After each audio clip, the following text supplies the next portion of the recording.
For the real, and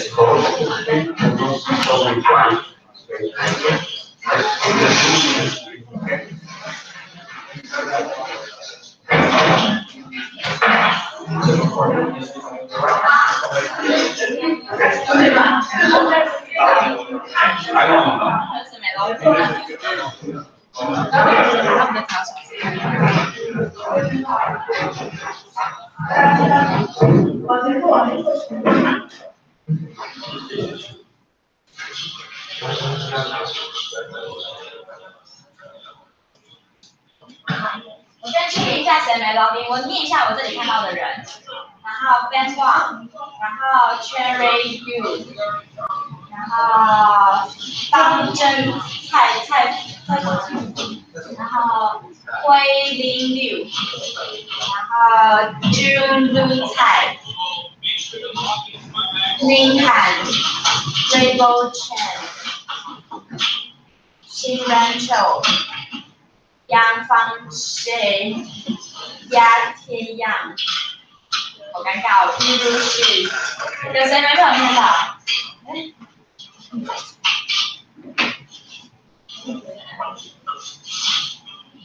对。你先帮他查一下。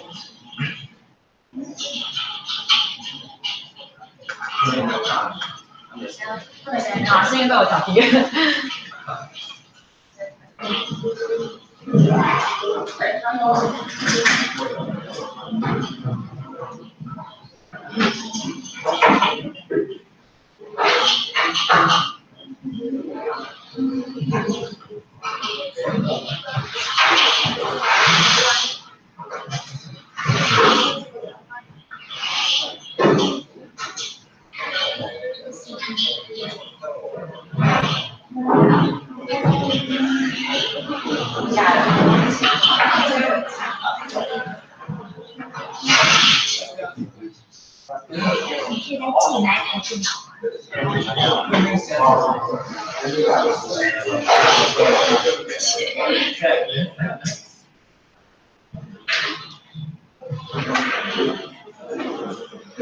那下次要早点来，因为他现在已经开始等，所以你可能会没有字。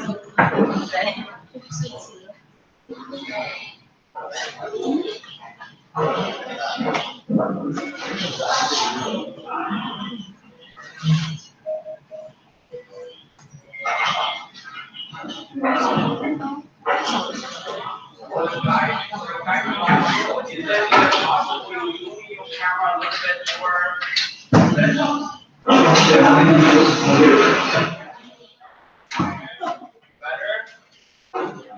So we can see everybody. Very good. Thank you. Thank you. Okay. Thank you.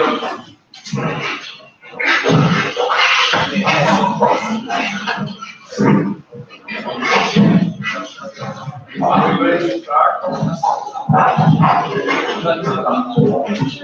This is the middle here. We can see you.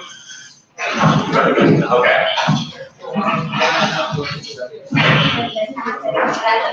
Yeah, you can go use your login grab bags. Again, login grab bags while we get ready to start.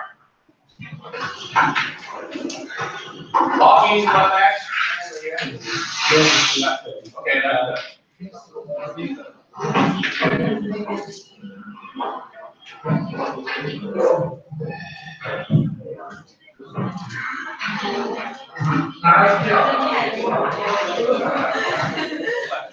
Okay, ready? Okay.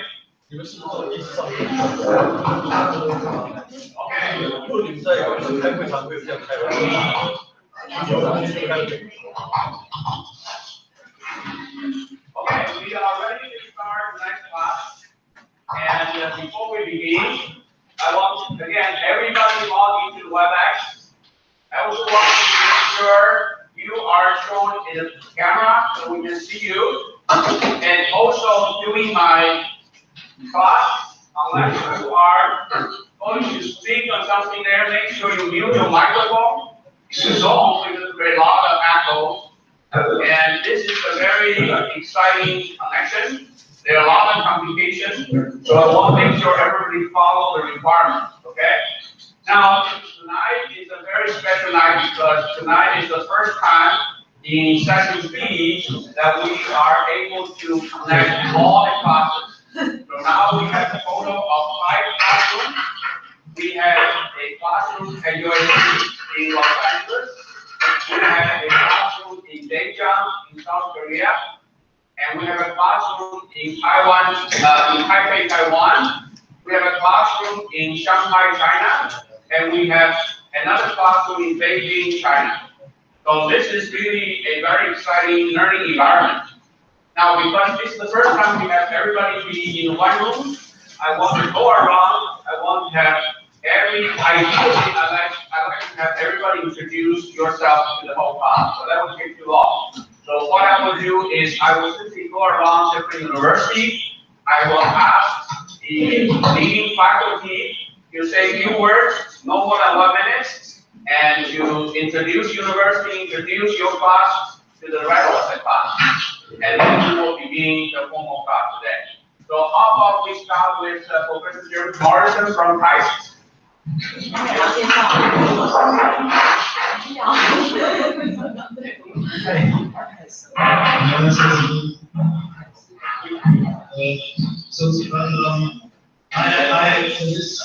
KAIST in South Korea, and KAIST is an engineering university.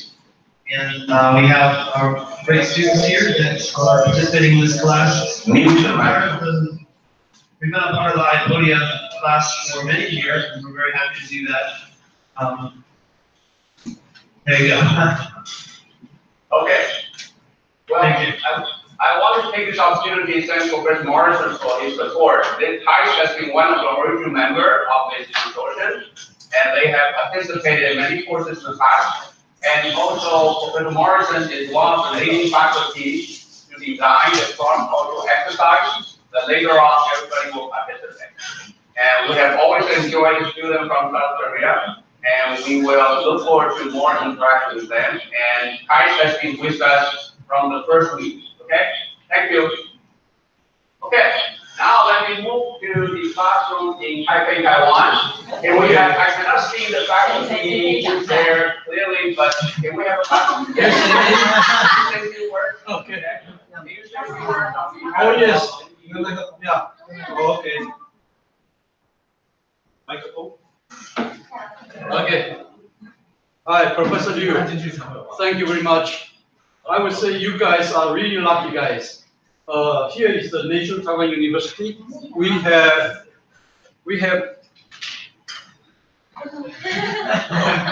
20-some students.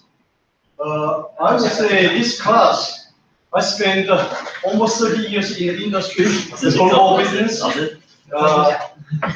I would say this is one of the best class I have ever seen. And I'm a student here too. Professor Liu, I'm your student too. So looking forward to have a good cooperation and with a good interactions and learning. Thank you. I spent my undergraduate year at NTU, so I know that place very well. Although I don't know any student in the class there, and this is a very lively campus. And we will have a chance to visit the campus at the end of the class when it's ended. I'm pretty sure you will all enjoy it. Okay? So let me now move to Shanghai. Can I have the faculty, again, I cannot see it clearly. Can I have faculty on behalf of Shanghai Jiaotong University to say a few words, please? We cannot see you. Hey, yeah, okay, great. Okay. Yeah, this is Chen from Shanghai Jiaotong University. In fact, we have two faculty here. Professor Zhang is from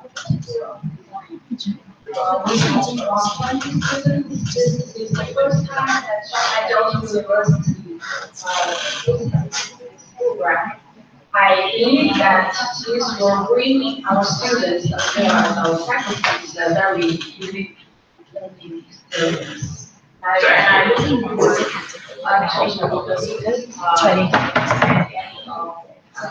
Thank you. Thank you much, Brother Chen. And I spent years sabbatical in Shanghai many years ago, so I know Shanghai Jiaotong University very well. And I'm very glad now we have a chance to bring their students live to work in this global classroom. I also want to give a special welcome to Shanghai Jiaotong University because this is the first time they become a member of the IEEE Alliance. So this will be the first time they participate in our global class. Okay, so now into the last one in Peking University. And Peking University has been one of the very first members of the IEEE Alliance. So they have a lot of experience with this. Do I have a Professor Alex down there? Anybody, any faculty from PKU? I cannot see the picture clear. Anyone? Or you can pretend to be the faculty to say a few words. Down there? Okay, I want to have a student representative to say a few words from PKU.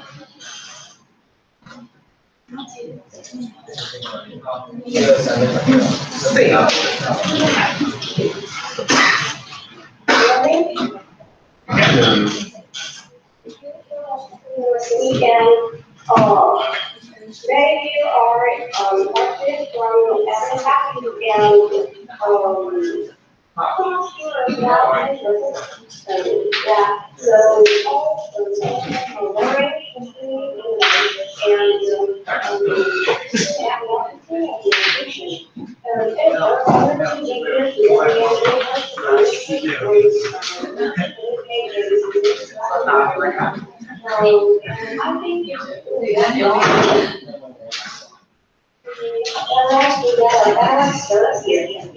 Thank you. Can you raise your hand? I did not see who was talking. Here. Oh, here we go. Well, you can tell very quickly you have to get used to this kind of remote communication. You have to make sure you are visible in the camera. You have to speak slower. You have to speak clearly, and you will have plenty of opportunity to speak to the global classroom. And very quickly you will get used to this. Okay. So again, now we're ready to start a full interaction. And today is actually the 4th week of our semester. So at the very beginning, I want to say a few words about the IEEE program. And this may be a little bit repeated for students like from USC who have been in the class all the way from the beginning. But it is really for the benefit of latecoming university, students from Taiwan, students from Shanghai, students from Beijing. So bear with me, I want to use a few slides to explain to you what are the differences of this program. More importantly, I want you to understand the different way of learning, which you must clearly understand all the way from the beginning, otherwise you will completely miss the way that the learning opportunity in this course, okay? So the first thing I want you to know is this course is about breakthrough innovation. Breakthrough innovation is the subject we're going to explain in a lot of detail. But the way we deliver this course, the IEEE course itself, is an example of breakthrough innovation in education industry. So if you want to know more argument about this, you should go back to the first week recorded lecture. And I want to remind all the latecoming students, everything we have said, everything we have done in the classroom, you can find a video recording on the website. So you should go back there to review all this material. So in learning breakthrough innovation, which we started 3 weeks ago, and we talked about the challenge of doing innovation is to do the right thing first. Once you know this is the right thing, then you try to do it right. What do we mean by doing the right thing? Doing the right thing means you want to be able to see the opportunity. We call innovation opportunity. And then from this opportunity, you want to strategically choose a target to deliver your innovation. Since I told you that iColia is an innovation in education industry, so I want to quickly show you what are the opportunities in education. So the first thing is, we in this course, we have a very different goal. Rather than the traditional lecture, which we will teach you all the content material of the subject, we want to make sure you know the content material will give you final exam. This course, we will put the study of content material as the prerequisite. So you will do the content study beforehand. The focus then in the course will be based on your content study. You will then study something, you will then create something called contextual knowledge. Now again, if you want to know the difference between content and context, you should go back to the week number 1, where we have more detailed explanation. So the focus is on the contextual learning. Now, contextual learning has always been very important, particularly for professional schools. Because when you are in professional school, you want to learn to be professional, right? What do we mean by being professional? It doesn't mean you know more mathematics or equations. It means you have more contextual understanding of this whole industry, right? Of this whole business. So the way you have more contextual understanding is you have to learn it through your learning process. And currently, we pretty much put this contextual learning into your summer internship, into your job. So it's not the job of university to do that. University simply teach you the content, and then you go to the real world, you learn the context. Lab model has been continued over 100 years. Lab model hasn't changed. So we want to now focusing on how do we change the way we do education on campus in classroom, so that students can be exposed to contextual knowledge about the subject much earlier before they go to the job market. So the first thing we want to understand is that we see this contextual learning as an education innovation opportunity. The second thing is, what is the context? How do you learn context? Rather than give you lectures, rather than give you exams, the context can be best learned by working together. So collaboration, interaction with people is the basic, is the best way to create context. However, if you want to create a real good context, you have to work with people who are very different from you. So the more different you are, the more you work together, the more valuable contextual knowledge you can learn.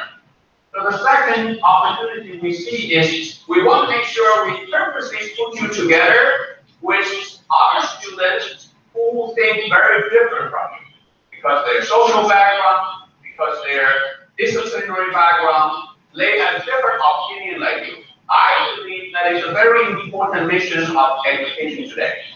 One of the problems with our world today is so chaotic is because we only know how to work with people who think the same as us. We never teach students how to really get along working with people who think different from us. So this is an opportunity now. I want you to learn together. I want you to work with each other. I will purposely put you with your classmates who think very different from you.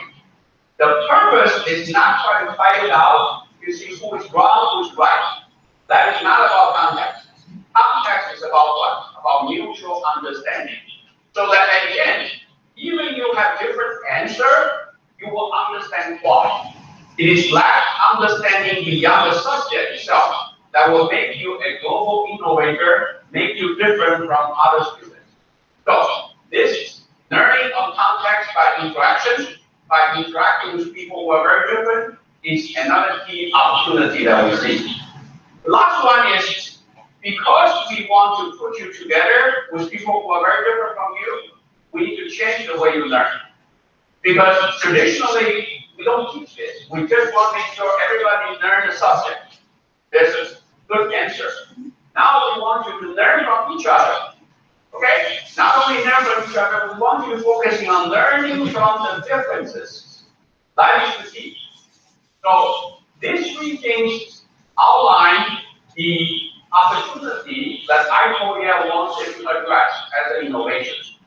Again, if you're interested in knowing more detail about what is innovation opportunity, how is innovation opportunity different from innovation target, you should go back to the first 3 weeks lecture, and we have a lot of discussion on that. So now, with this declaration of the innovation target, I will now show you 3 things that iPodia do, and iPodia do it very differently from other classes, which will allow us to try to satisfy this innovation target. Okay? So the 3 things which are the key to iPodia. The first thing is iPodia is a course delivered in interconnected classes. So we use the campus infrastructure. We use the internet on campus. We put multiple classrooms together into one learning space. Why do we want to do that? Well, remember I said, if you want to learn the context, you want to learn from people who are different from you. Even though each campus, particularly the USC campus, we're very diverse. We have students around the world. But nothing will compare with an opportunity where you interconnect students from many, many thousand miles away. Because then they will really have a very different social background, very different kind of cultural understanding.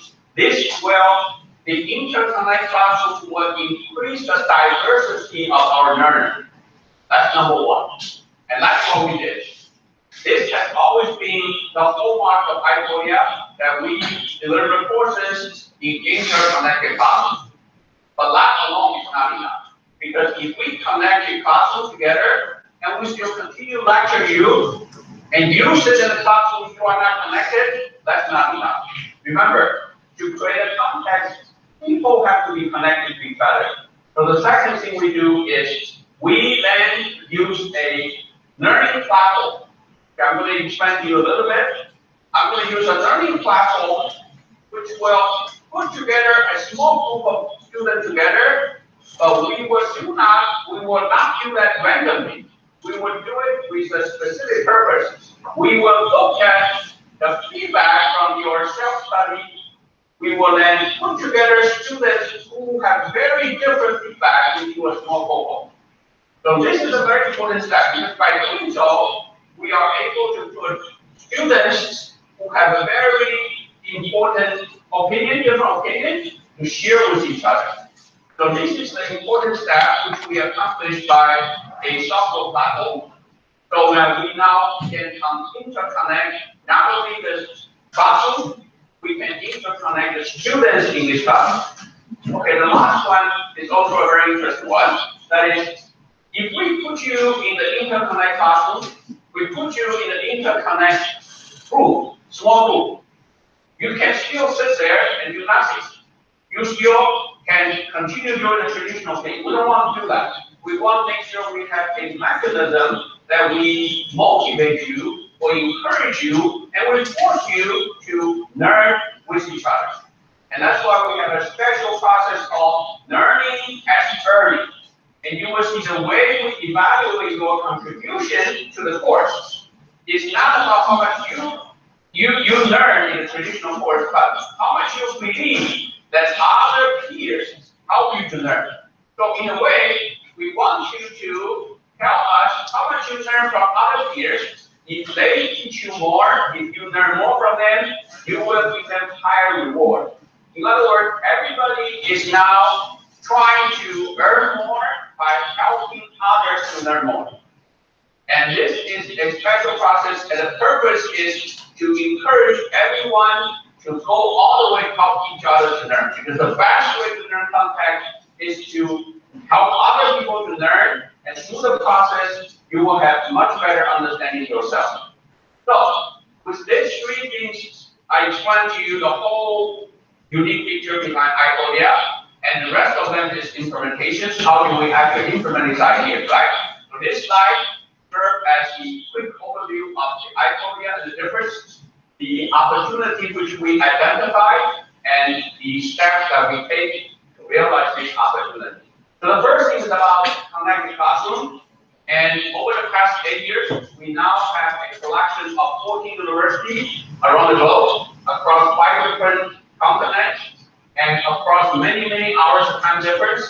So now we have 14 classrooms that are able to interconnect with each other. Now, this is really a lot of work by the people behind the classroom. Like here we have a big technical team behind us and make sure all the video, audio things are working. I understand it's different university and there are different supporting staff to do that. But this is really something that has been done behind the screen. The important thing is you should be able to then take advantage of this interconnect class. If you come to this class, spend a whole semester in the interconnected classroom without interacting with any other student, you are wasting all this effort. Not only you don't know anything, the investment that we put in here does not have any return. So I want to make sure you understand that interconnect classroom is only the base. That allows us to do the next thing. The next thing is we want to interconnect. Okay, so in this course we have session A.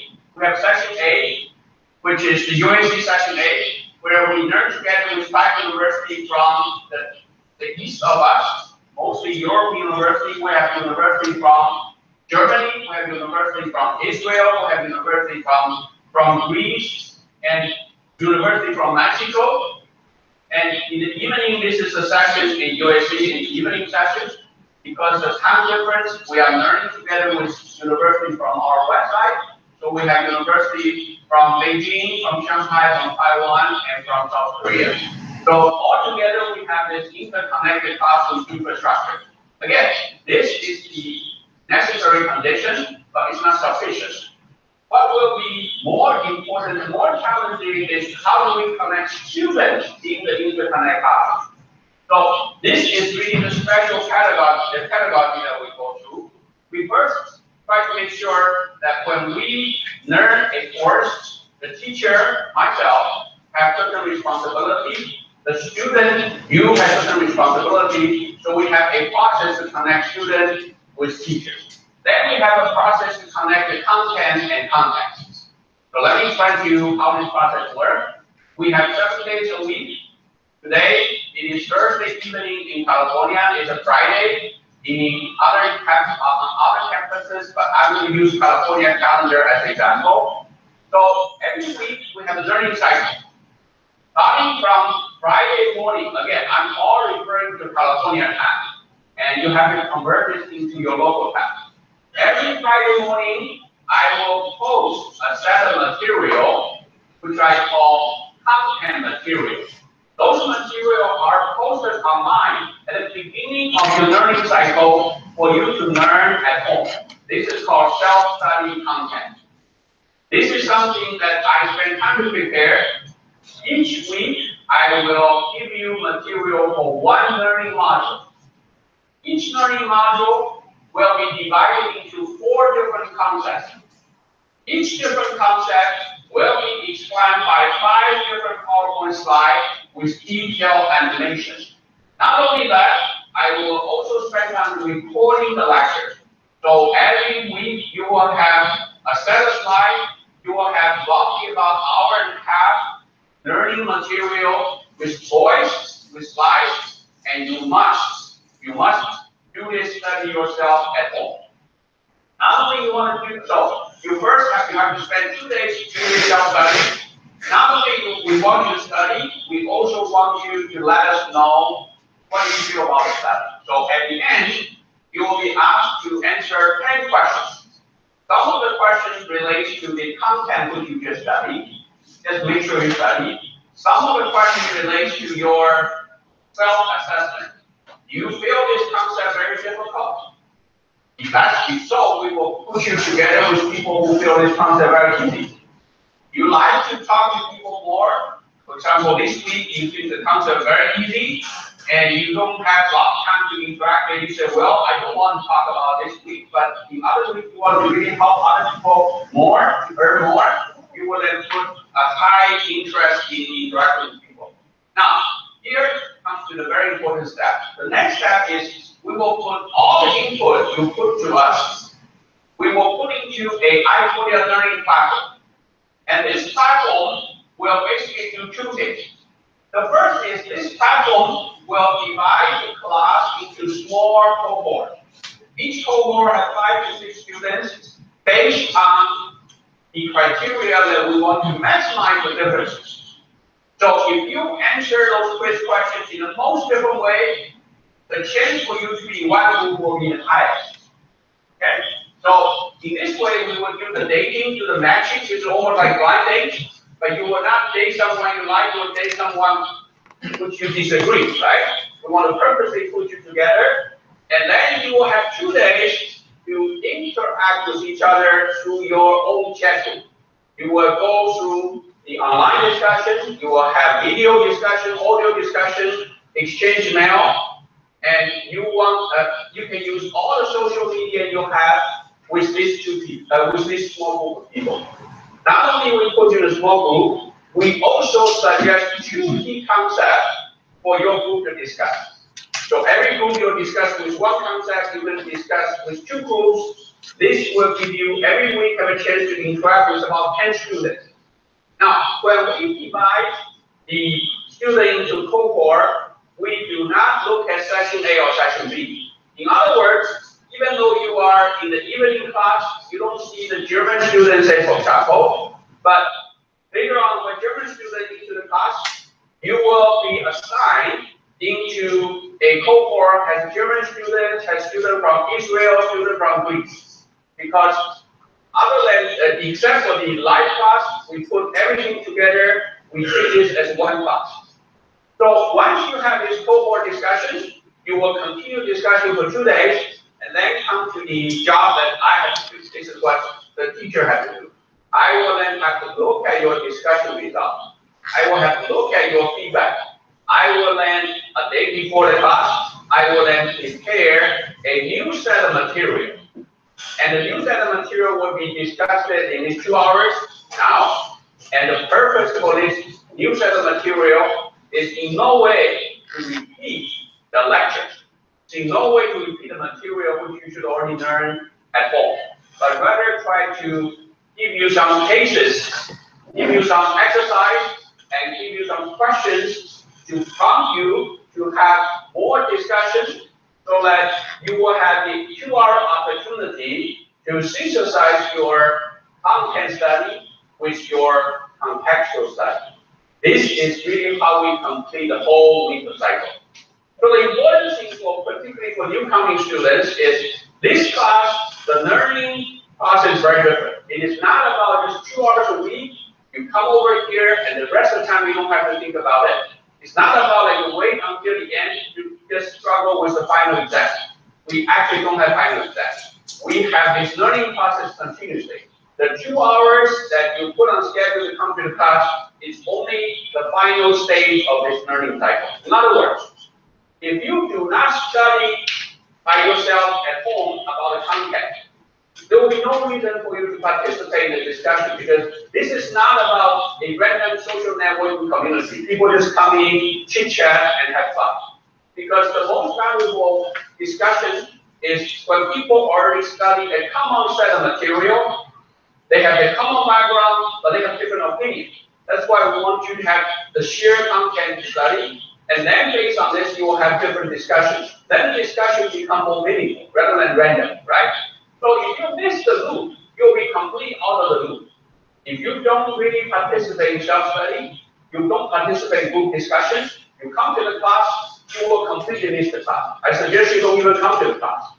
But if you have finished the self-study, you have finished your group discussion, I think you will have all the reason to come to the class. And that's why although in this class, although we don't really count attendance, and I expect all you will show up, because this is really, at the end, the opportunity for you to really understand the whole learning process whole week, the opportunity for you to have a live interaction with other classmates, right? So this is really how we connect students in the class. So basically we have content and context, and we have interconnected classroom as well as interconnect students. And this is how the whole cycle works. We have teachers' responsibility. So my responsibility is to provide the content study material, which again, like tomorrow morning, you will see the content material for next week. Then followed by and so you have to do self-study. So this is your learning of content. Then you have to do peer learning. You have to really, this is your responsibility. And at the end, we will then summarize the content and we will all get together, teacher and student together, try to synthesize the content and content. Okay? So this is really a slide to show the learning process, and this is how we connect students together with teacher, with content, with context. Now, just very quickly, now again, this is repeating. This course has a 4 learning component. What you have experienced right now is only the first one. We call content, context, understanding, and that's why we have this letter U to describe different modules. Module U means content, context study.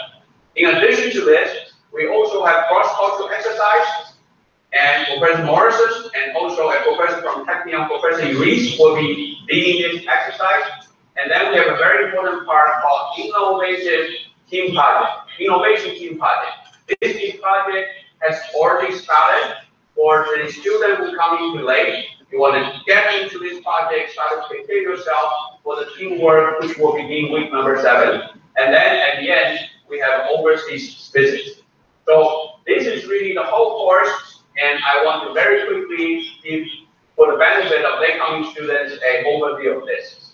So then, everybody's in this group now, we want to really go through this learning as earning process, right? Learning as earning process. So every week, this is the process. You go through self-study, and once you have done self-study, we want you to contribute at least 2 posts into a classroom discussion board. The reason for that is we want you to express your opinion, have opportunity to encourage everybody in the class. Again, this is including 10 universities, okay? As well, we want you to answer quiz questions. I already explained to you before. The reason is once you have a quiz question, we'll put you into different cohorts. And based on your answer, we will suggest you the topic you talk. We will also give you some points. Those are the points you receive from the system based on your self-study. And your job is to engage into other students to have peer learning in order to spend the point. So the point is the money will give it to you. You have to spend the money to earn the money, right? And you will then spend the money doing peer learning. After peer learning, you will then come back to evaluate how much you learn from your peers by giving your points to them, you spend money to them, and they will receive this to become their token. And once you have a token, we will then go through a conversion. In the first week, we can do that, but starting from second week, we start to do a conversion. Basically, this is just make sure we have a relative distribution. This is where we can tweak this, make sure that your effort along the process is truly represented. In the meantime, we also check whether you have contributed to discussion board. We check whether you have given us the feedback. Then we add all the things together. You will then earn something called a coin. You will earn the coin. This is your weekly earning. Now, if you did everything perfectly, you will earn the maximum of 10 coins. 2 coming from your discussion board, 2 coming from your answer from the self-study, and 6 coins. A majority of them coming from how much you earn from your peers. Okay, so at the end, everybody will earn a certain amount of coin each week, and you carry this coin into the next week, and eventually we will look at accumulated coin at the end of the semester, and then we will convert that into your grade. Is that clear? So this is really the process we do call learning as earning.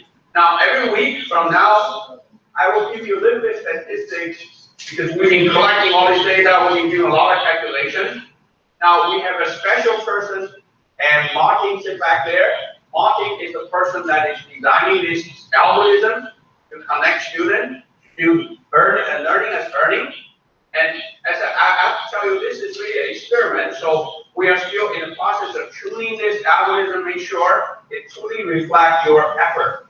So I have asked Martin to create a special discussion board, right? And if you have any questions, if you have any suggestions regarding this process, the distribution, whatever question you have, you should go to that discussion board to pose your question, and he will answer his question and become an opportunity for everybody to talk about this thing. Again, this is only for the discussion board. This is only for the learning as earning. This is not for your question about the class, okay?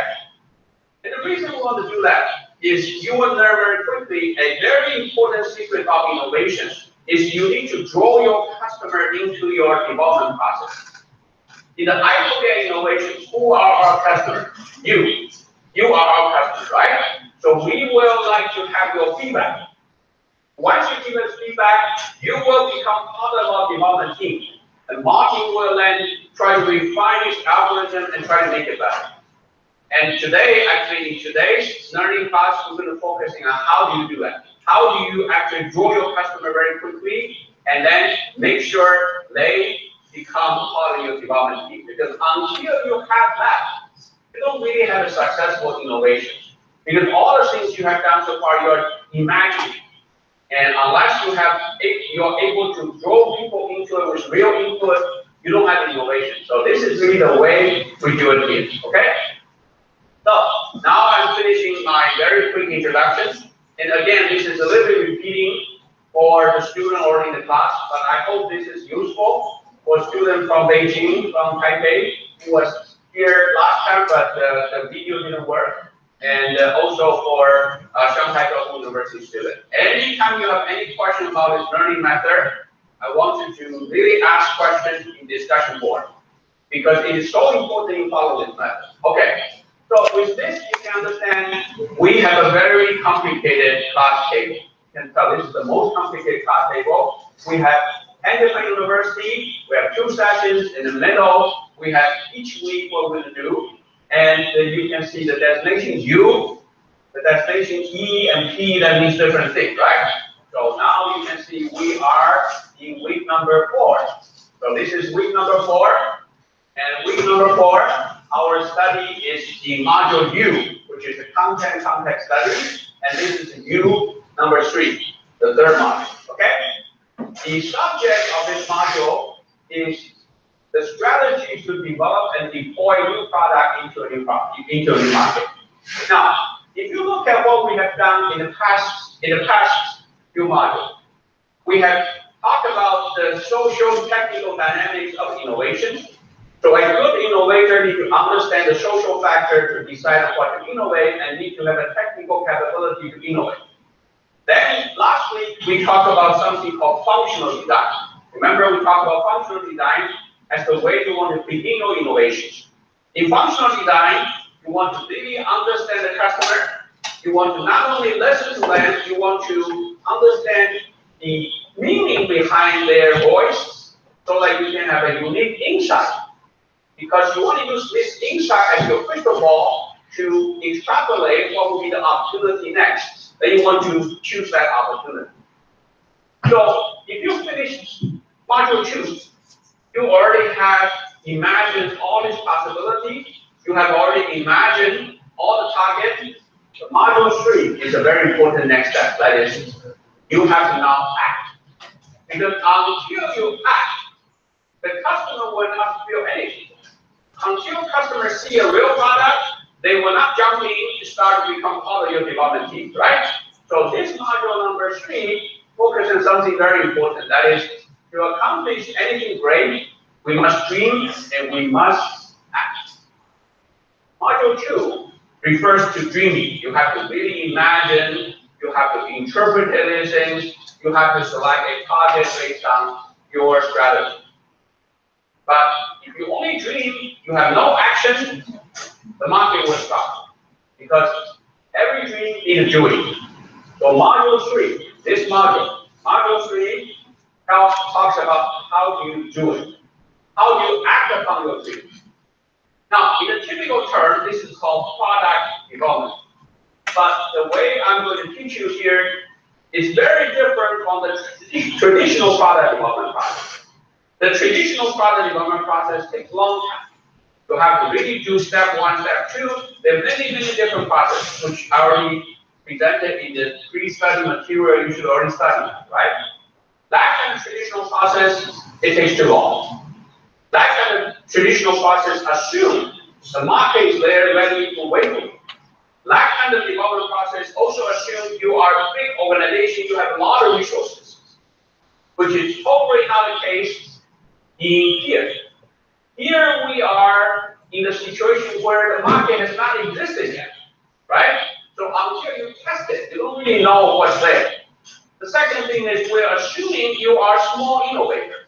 You don't have a big development team that you can manage this multi-month development process. So the important message here in terms of acting on your idea is quickly act. Act very quickly. Act very, very quickly and only do the things that is minimally required.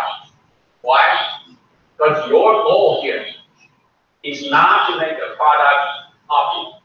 Your goal here is not to earn the maximum profit.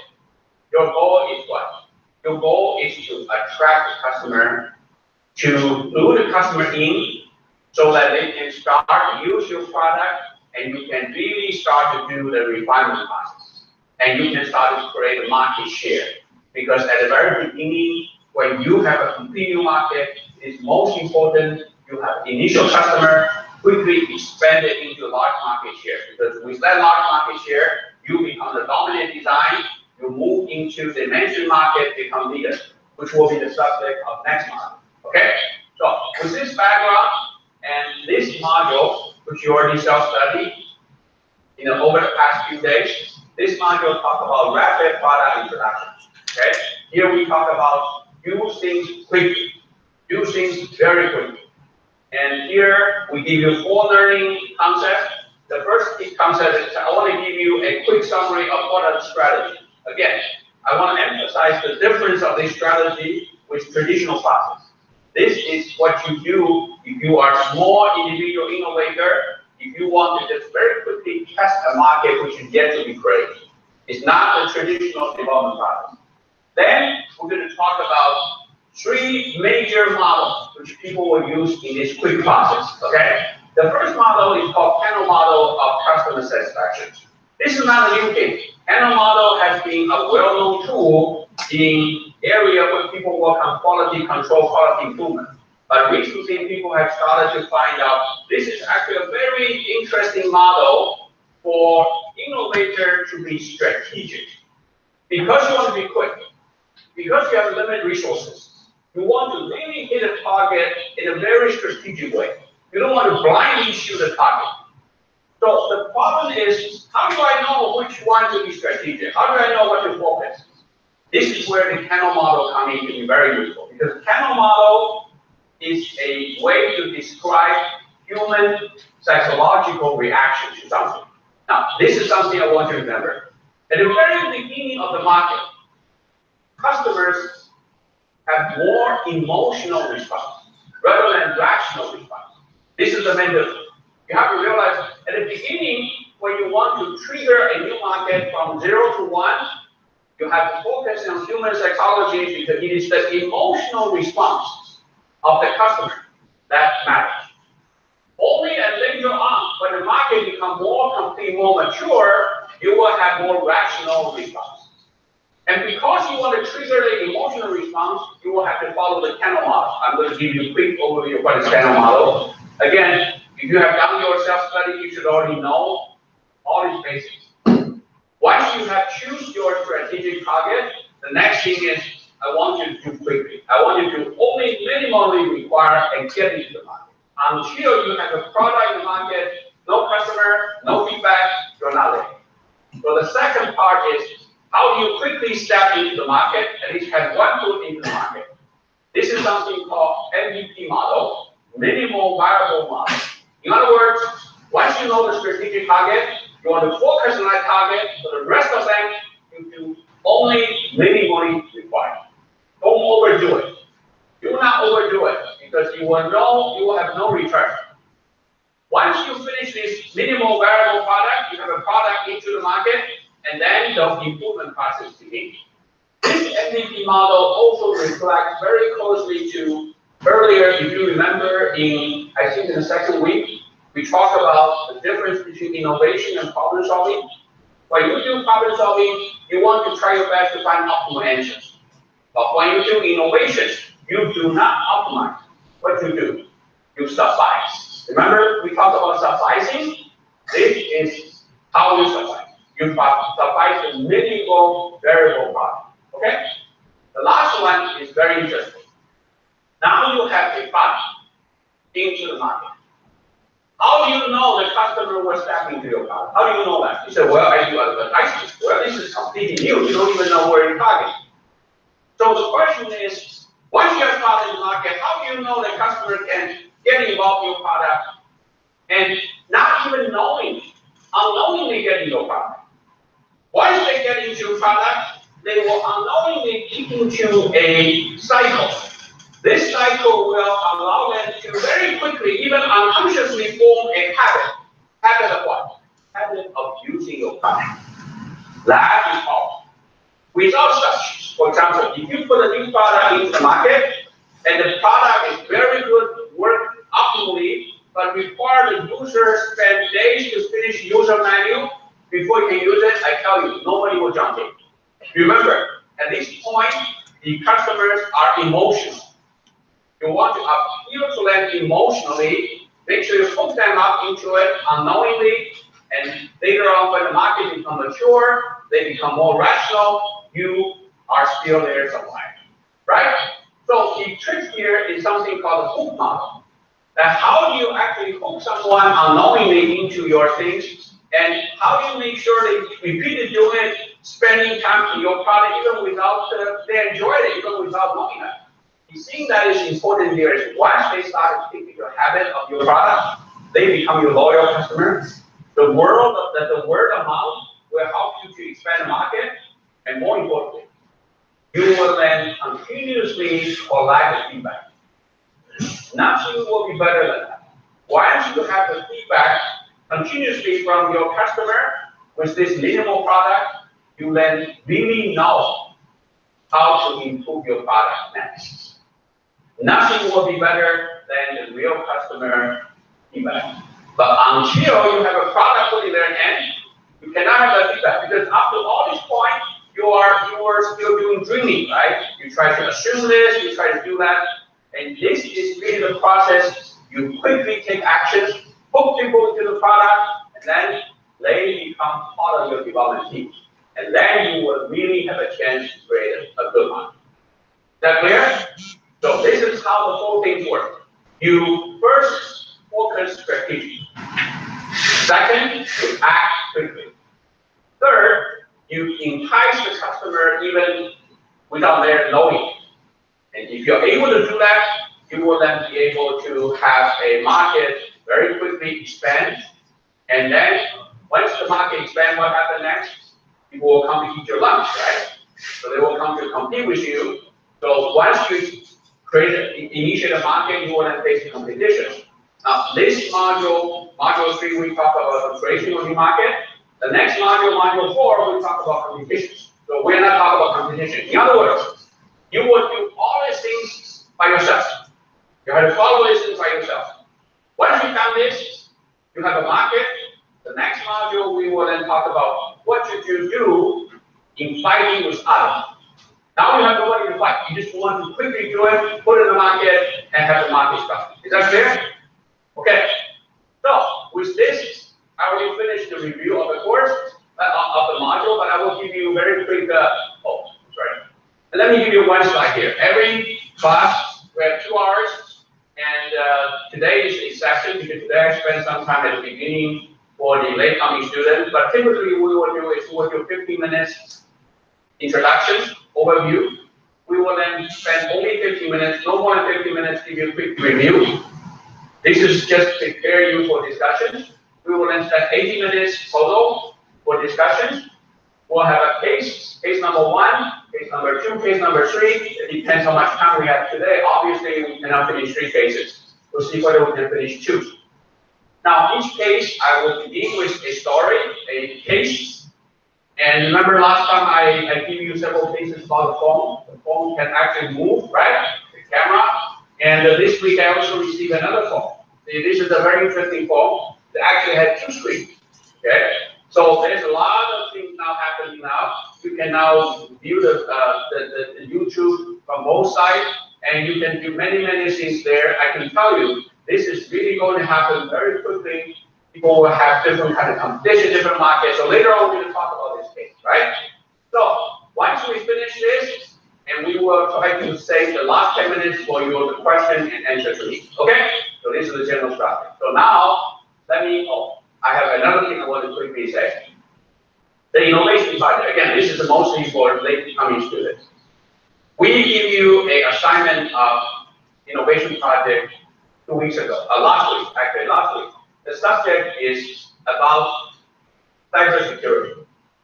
We want you to study the cybersecurity not as a pure technical problem, because this is such a unique learning opportunity. You're studying with people who have very different culture. We want you to study cybersecurity as a social technical problem. How so? Because before you understand how to implement cybersecurity solutions, you need to first understand the issue of ownership, data ownership. You can understand in different culture, people will have different understanding of ownership. You think you own this in this culture, in other culture, people maybe they don't care. If you don't think you own this, then there will be no issue about privacy. Only when you think you own this, then it's issue about privacy, right? Again, privacy is cultural dependent. In some culture, they have no concern about privacy. In other culture, people are very sensitive about this. Only when you understand the ownership and privacy, you can then study the security.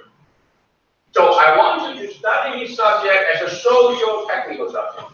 That is very important. Now the way I want you to work on this project, 2 phases. So you'll have the opportunity to begin, okay? I don't want you to give me a pure technical solution for the security issues. You don't need to do coding. I don't want you to do that. I also don't want you to give me a long thesis about the culture of ownership.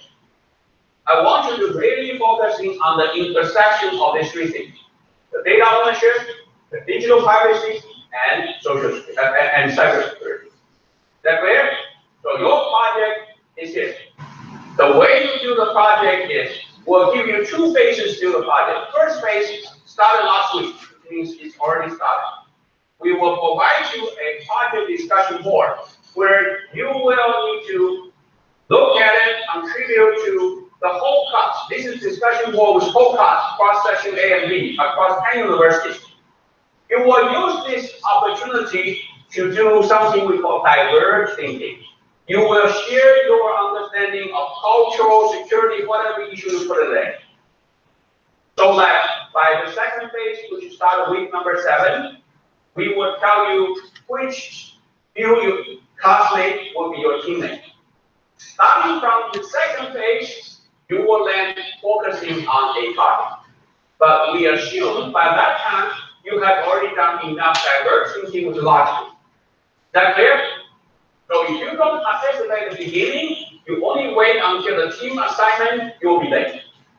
So we want you to go through these 2 phases to begin the project right now by open discussion with everybody. By the time we give you the team list, you will then only work with your team member to make sure you zoom into your target. At the end, you deliver. You deliver a presentation, which basically is your proposal on how you find the innovation opportunity of cybersecurity. Okay? So now I want to quickly go through no more than 10 minutes. Maybe I only have 10 minutes. I want to quickly go through this review of the course. Okay? This is module 3. We assume you finish module 2. So module 2 is about functional design, right? Then you come into the action mode. So this is module 3. The action mode has several different steps. First we want to give you an overview of the concept. So if you go back to the material concept, then talk about the overall strategy.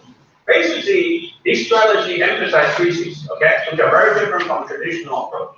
The first thing, you want to focus strategically. The second thing, you want to act quickly.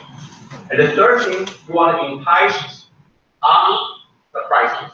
So people will come to you even without knowing. You have to spend special effort. If they have to spend any special effort, they will not come to you. Remember, this is a very initial new market, right? If you already have a lot of product on the market, you can then have a lot of rational decisions. Which one is better, which one is worse. Here's different. And look at, we completely focusing on treat someone into the product based on their emotional appeal. That is really the key. So I want you to understand the whole cycle focus as 3 things: strategic, quick, and unknowingly trick someone into it before what happens. Okay? So the first thing we do, focus strategically. We introduce you this in section B and concept B. This is channel model. And once you have the channel model, you know what to focus, right? The focus is excitement feature, right? And then we talk about the second thing, MVP model. The MVP model give you a quick strategy to deploy. And then we talk about the hook model. Hook model really relates to how you design a user interaction with your simple product. Because your product is so simple. You don't want to really impress people with the performance. You want to get them into it without knowing it. By the time they know it, they already start to use your product. And then you have a chance to keep improving, right?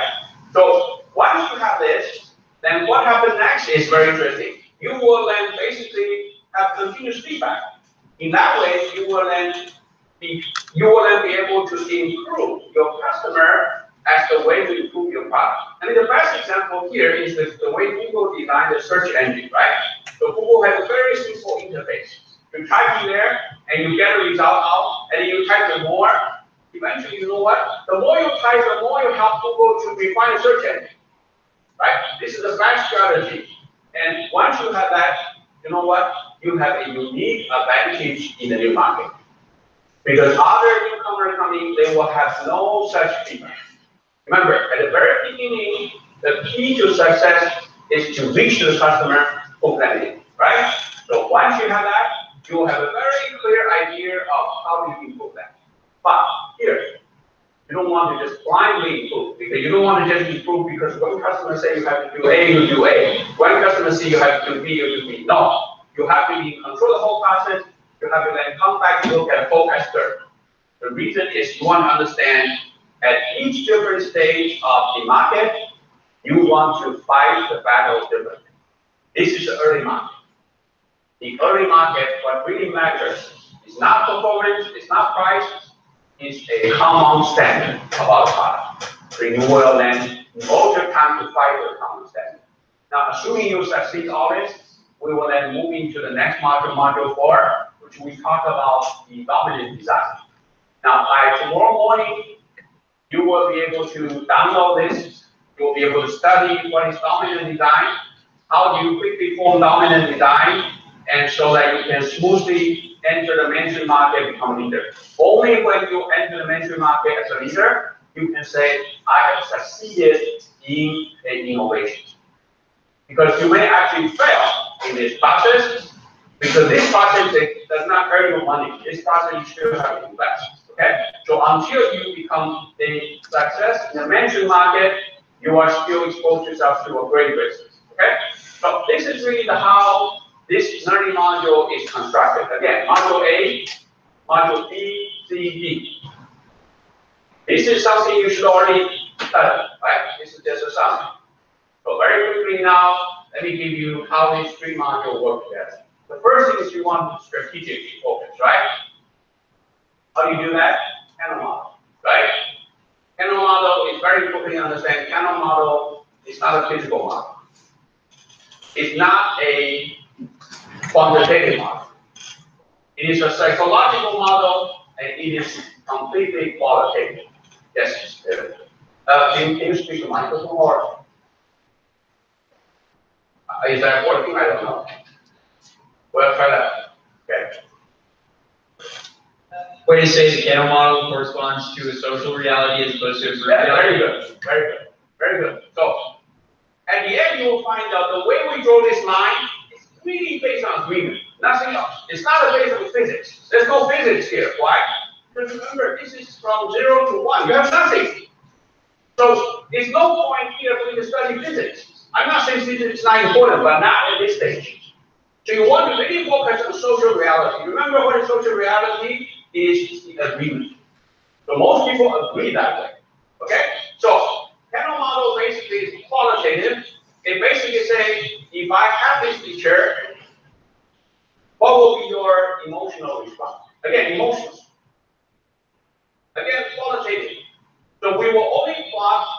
you respond very positively versus you respond completely negative. So this is completely qualitative, right?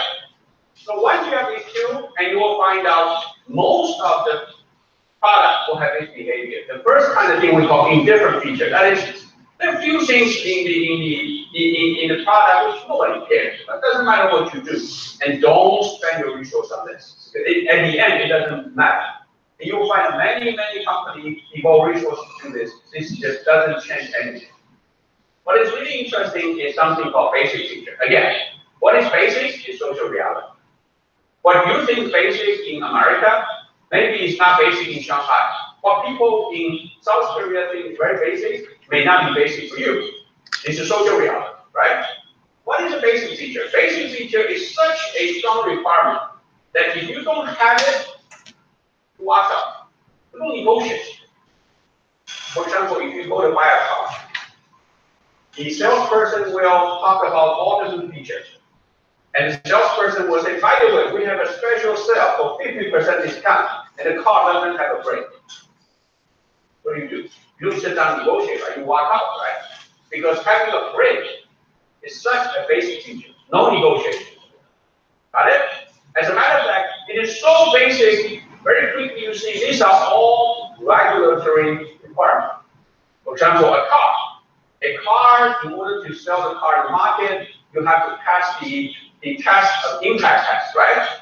And in America now, any car you want to sell in America, you have to have at least 2 airbags, right? So eventually, the way to understand basic feature is just look at the regulatory requirement. That's the basic feature. Okay? Now, the important thing is once the basic feature, once you have it, what happens is curve. This curve approaches the 0 point on y-axis. What does that mean? When this curve approaches this side, it means customer what? Yes. Yeah, what's the emotional response? Remember, this is a plot about people's emotional response. What is emotional response? Exactly, no response. Why? This is fully expected, right? If you expect something and something happens, how do you feel? You feel nothing. This happened, right? So this is a very important thing to understand. Even though this model is called customer satisfaction, as a matter of fact, this model measures customer surprises. Understand the point? Because remember again, at this stage you want to be emotional. You want to trigger the emotional response. This is the key message. The surprises is emotions. Okay? So the basic feature means that, for example, if you go to buy a car, the salesperson will spend all the time talking about different features, but the salesperson will never tell you this car has wheels. You know this car has wheels. He's not going to impress you on this, right? Okay. Next one is very interesting. We call performance feature. This line goes straight, is a special case. Basically, this is the feature that the more you have it, the more people will be excited. As a result, the more they're willing to pay. Got it? So this is a very clear line related to the trade-off between performance and prices. Performance and prices. And you will see most salesperson will spend all the time to talk about those features because they want to sell you more, right? They want to get you excited, but nothing's free. You have to pay. If you want a car with more horsepower, pay more. You don't have that much money, you don't care about that, you pay less. You want a car with a clean engine, you pay more. So all these things called the performance feature. Now, those things you can tell the performance feature by going through benchmarking. You know, in market you benchmark, right? This performance feature means that you have comparisons, you can negotiate. You have other things to reference to. But the real important thing about Canada model is this. This is your strategic goal. The exception feature is almost a mirror image. So the blue line is almost a mirror image of red line. Using the green line as a mirror. You got it? And also, for your information, when you look at my slide, I want you to pay attention to the color I use. The color has a meaning. So this means this is red ocean market. And the blue means this is blue ocean market. Right? Remember in the previous lecture we talked about what is blue ocean, what is red ocean, right? So this is really your strategic focus, the examine feature. So for example, you go to buy a car, you didn't expect that the car now can drive itself. Suppose you're just totally unaware of that. You walk in there, you just want to buy a car. At the end of the discussion, the salesperson say, hey, we just got a new model coming, the car can actually drive itself. You, out of your curiosity, you say, okay, let me try it. So you try it, and it really worked. You know what happened next? You ask them how much extra it's going to cost you. He says, $1,000, okay? Then what you do is you don't negotiate. You simply go to your bank account to find out if you have $1,000 or not. If you have it, you buy it, right? So you bought this car and you drive yourself. You go home, you know what happened? Most people immediately take a picture, post on Facebook, right? You want to brag about it. This is such a good thing, right? So once you see your friend has an autonomous driving car, you want it too, right? So you go to the dealership second day. You know what's the difference between you and him? He went to the dealership the first day. What's the difference? You already have expectations. It is the expectation that matters. Understand the point? So this chart really plots something called pleasant surprises. It has to be surprised and better be pleasant. So by the time she goes to the dealership, she already has an idea. Okay, I'm looking for that. So it will be much harder to convince you, right? Maybe you still like it, you just buy it. Or maybe you say, well, this is no big deal, I don't want it.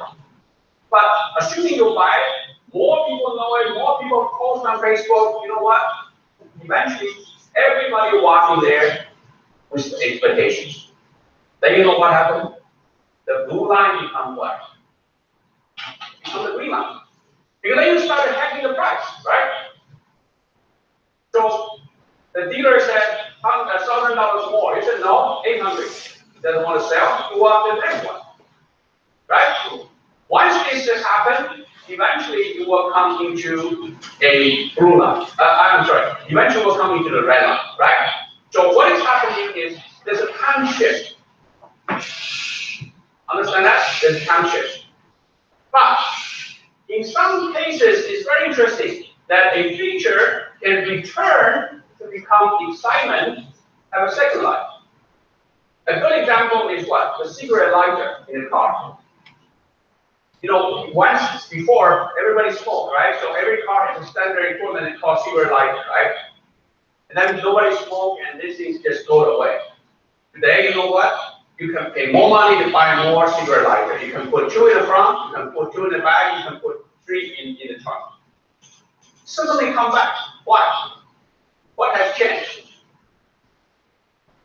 Nothing has changed in terms of physical thing. It is a cigarette lighter, the same thing. But what has changed? The lifestyle. Remember we keep talking about lifestyle? Because right now people are more mobile, they have more mobile devices, traffic gets worse, they need to charge. So the same physical thing will have a second life come back here, not because anything changed in physics, but because lifestyle changed. Remember, lifestyle is the key. You got it? Okay? So once you finish this strategy, you will focus on excitement feature. But remember, we said basic feature is required, right? Because if you don't have basic feature, you are not even qualified, right? So how do you deal with this? This is something we call the minimal variable model. That you want to deal with a problem, but you want to cut into a slice only minimum. So you want to do very minimal basic features, as cheap as you can. Most likely you will buy from other places, because this is basic feature, it's already there. And you want to do minimal performance features, because if you do more performance features at the beginning, people start to hack prices. See, when you buy an iPhone, you don't negotiate price. You just either you afford it or you cannot afford it, right? You want to focus on the excitement feature. You want to really hit it hard with the excitement feature. And then come into the next one, which we call a hook model. This is very interesting. This hook model is the result of study of human behavior. Many people study the human behavior in terms of addiction. How do we become addicted to a drug? Many people study human behavior in terms of compulsive behavior. How can we repeatedly do something even we cannot stop it? And then they discover if you want to hook people into a habit, there's a process. You know what?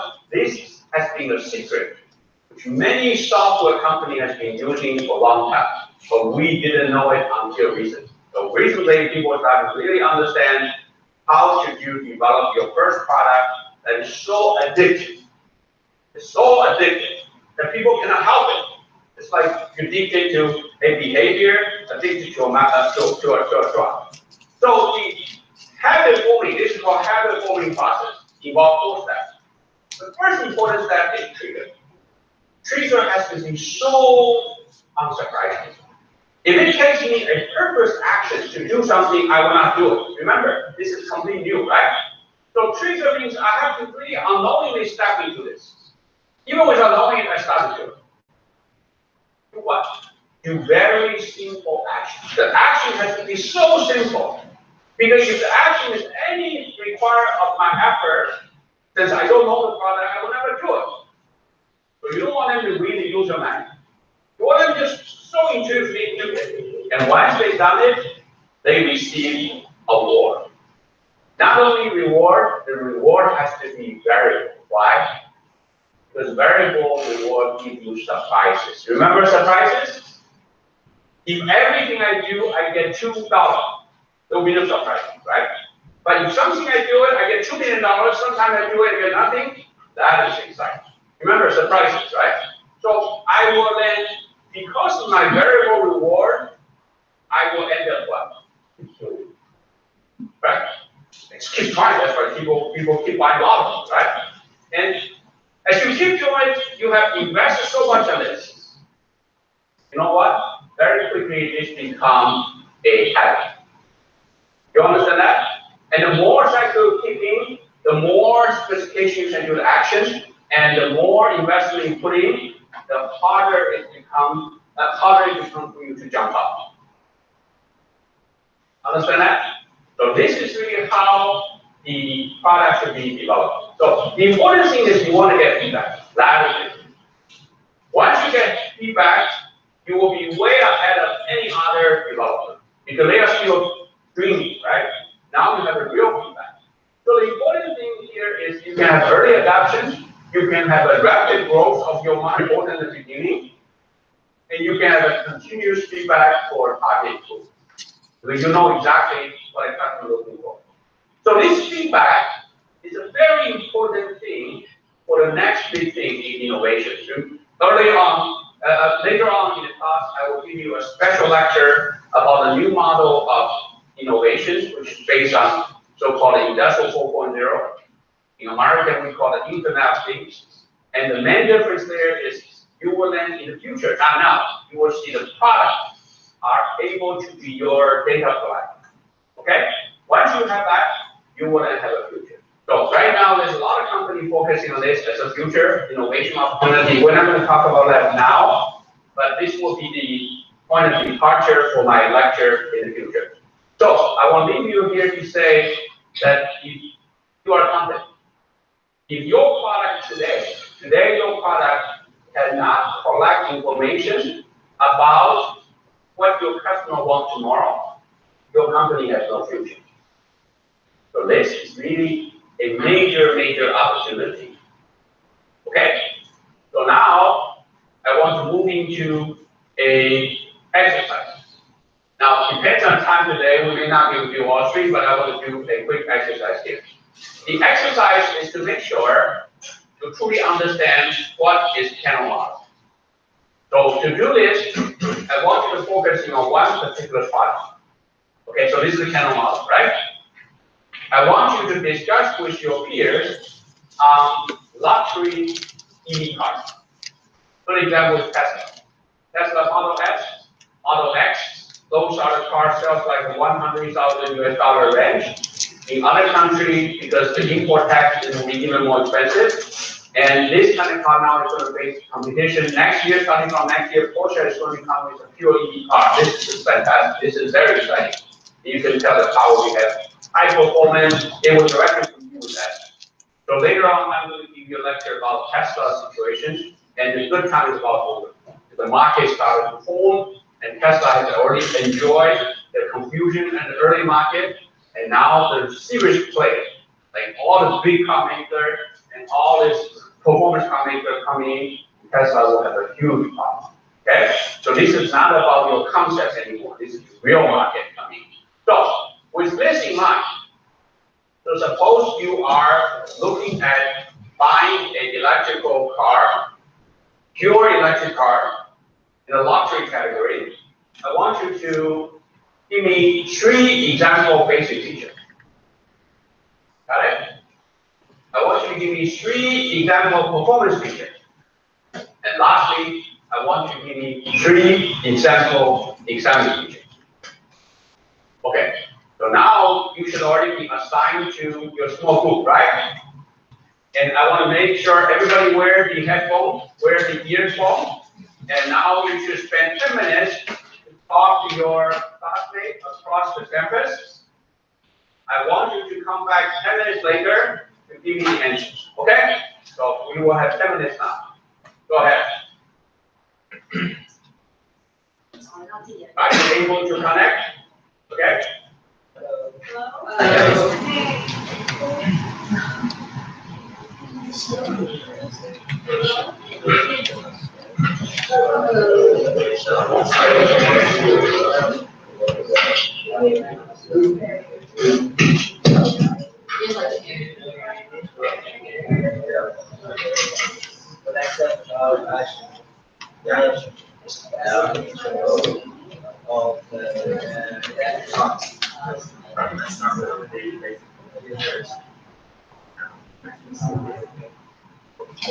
Hello. You guys hear me? Yes, I can hear you. Yes. This is Hey. Yeah, hi. I'm in there. You guys see me? Oh, okay. I'm waving. Oh, you see my name. So, what do you guys think about the model and all those 3 cars? I saw that they're like that kind of thing. They have. It's actually really effective to buy that car and not need a drive in a car or some car. But it's not 15K.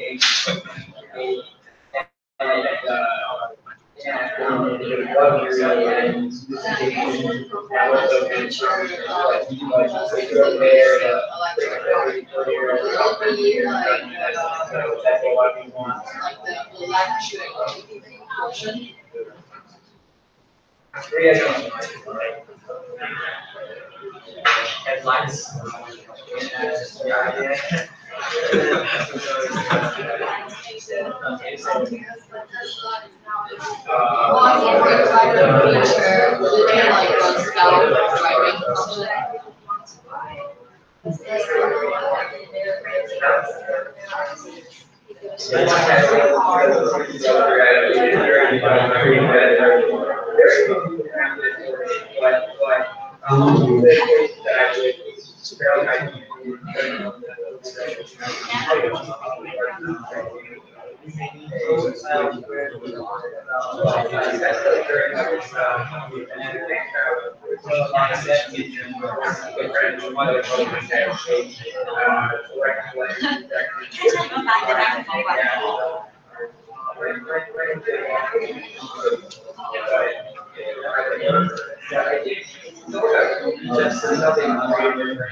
in my opinion, they are going to, I feel some kind of way about that. But what it's actually behaviors that create better than little manufacturers, not so much things about luxury cars, like we talked about like basic picture,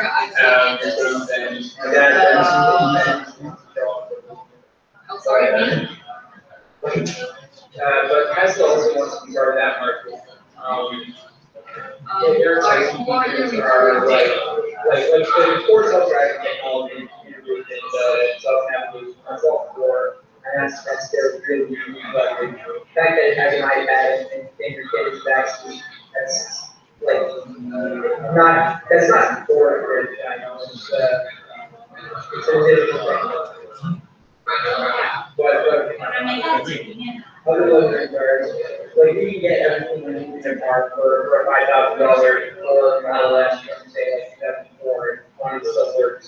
But you can pay $10,000 for a Ferrari or another item. Why do you do that? Well, it's got the lifestyle. Yeah, I totally agree. They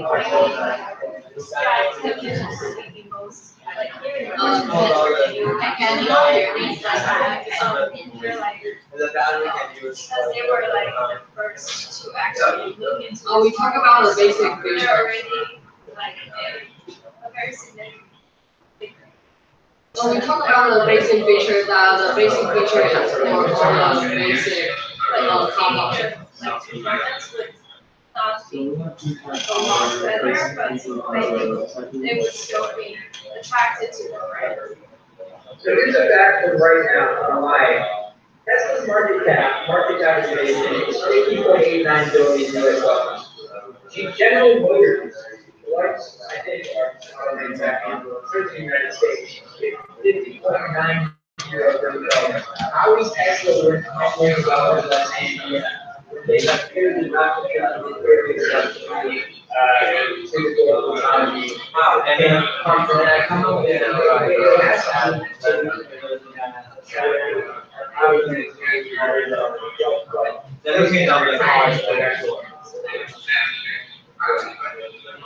think that, for example, other big corporates want to enter like this environment that they have created, do you think that it would be a very big impact on Tesla? I think they were able to, maybe invest or introduce even more features so that they can compete. Well, I think Tesla has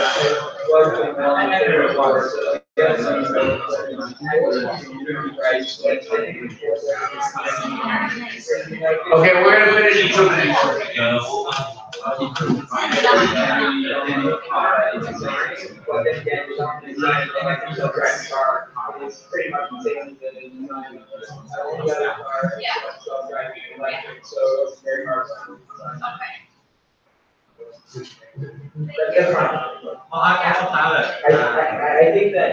I think that what Rusty said is really interesting though. I think that the big players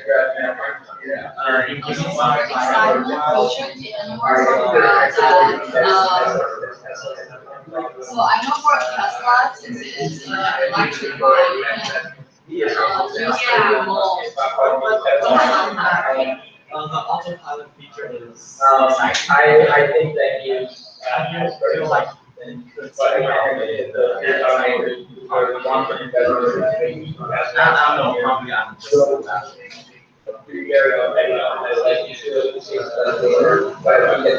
I'm really glad Tesla chose to market that direction.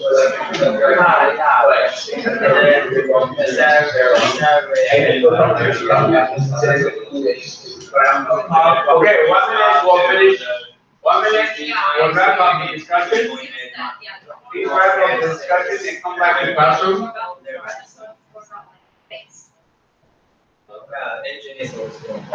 Your name is on, right? Yes. Okay, nice Nice to to meet meet you. Okay. Now, I want to take 2 minutes for you to share your discussion results with the class. Okay? How about we start with someone from Shanghai? Do we have volunteer from Shanghai? What's your answer to basic feature? Anyone from Shanghai?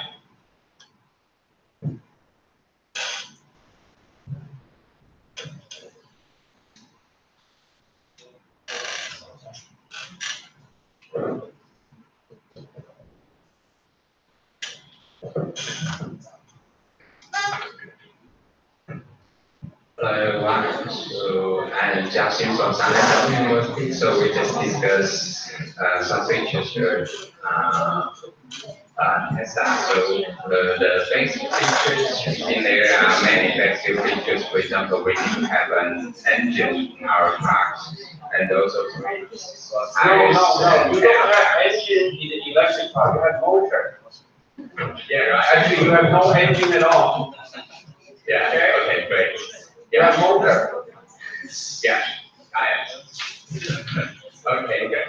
And also about the performance features, so this would be benchmark. So wasting speed and the distance the Tesla can drive, and also the actual declaration the car, the performance features. Okay, good. Yeah, How about so excitement feature? The excitement features we haven't discussed so much, and I think one person in our groups mentioned the autopilot. Okay. The function. It's good that you have not discussed much. I will tell you why. Okay. Yeah. Okay. Okay. Anyone from Asia? I want someone from KAIST to give us their discussion results. Anyone from KAIST?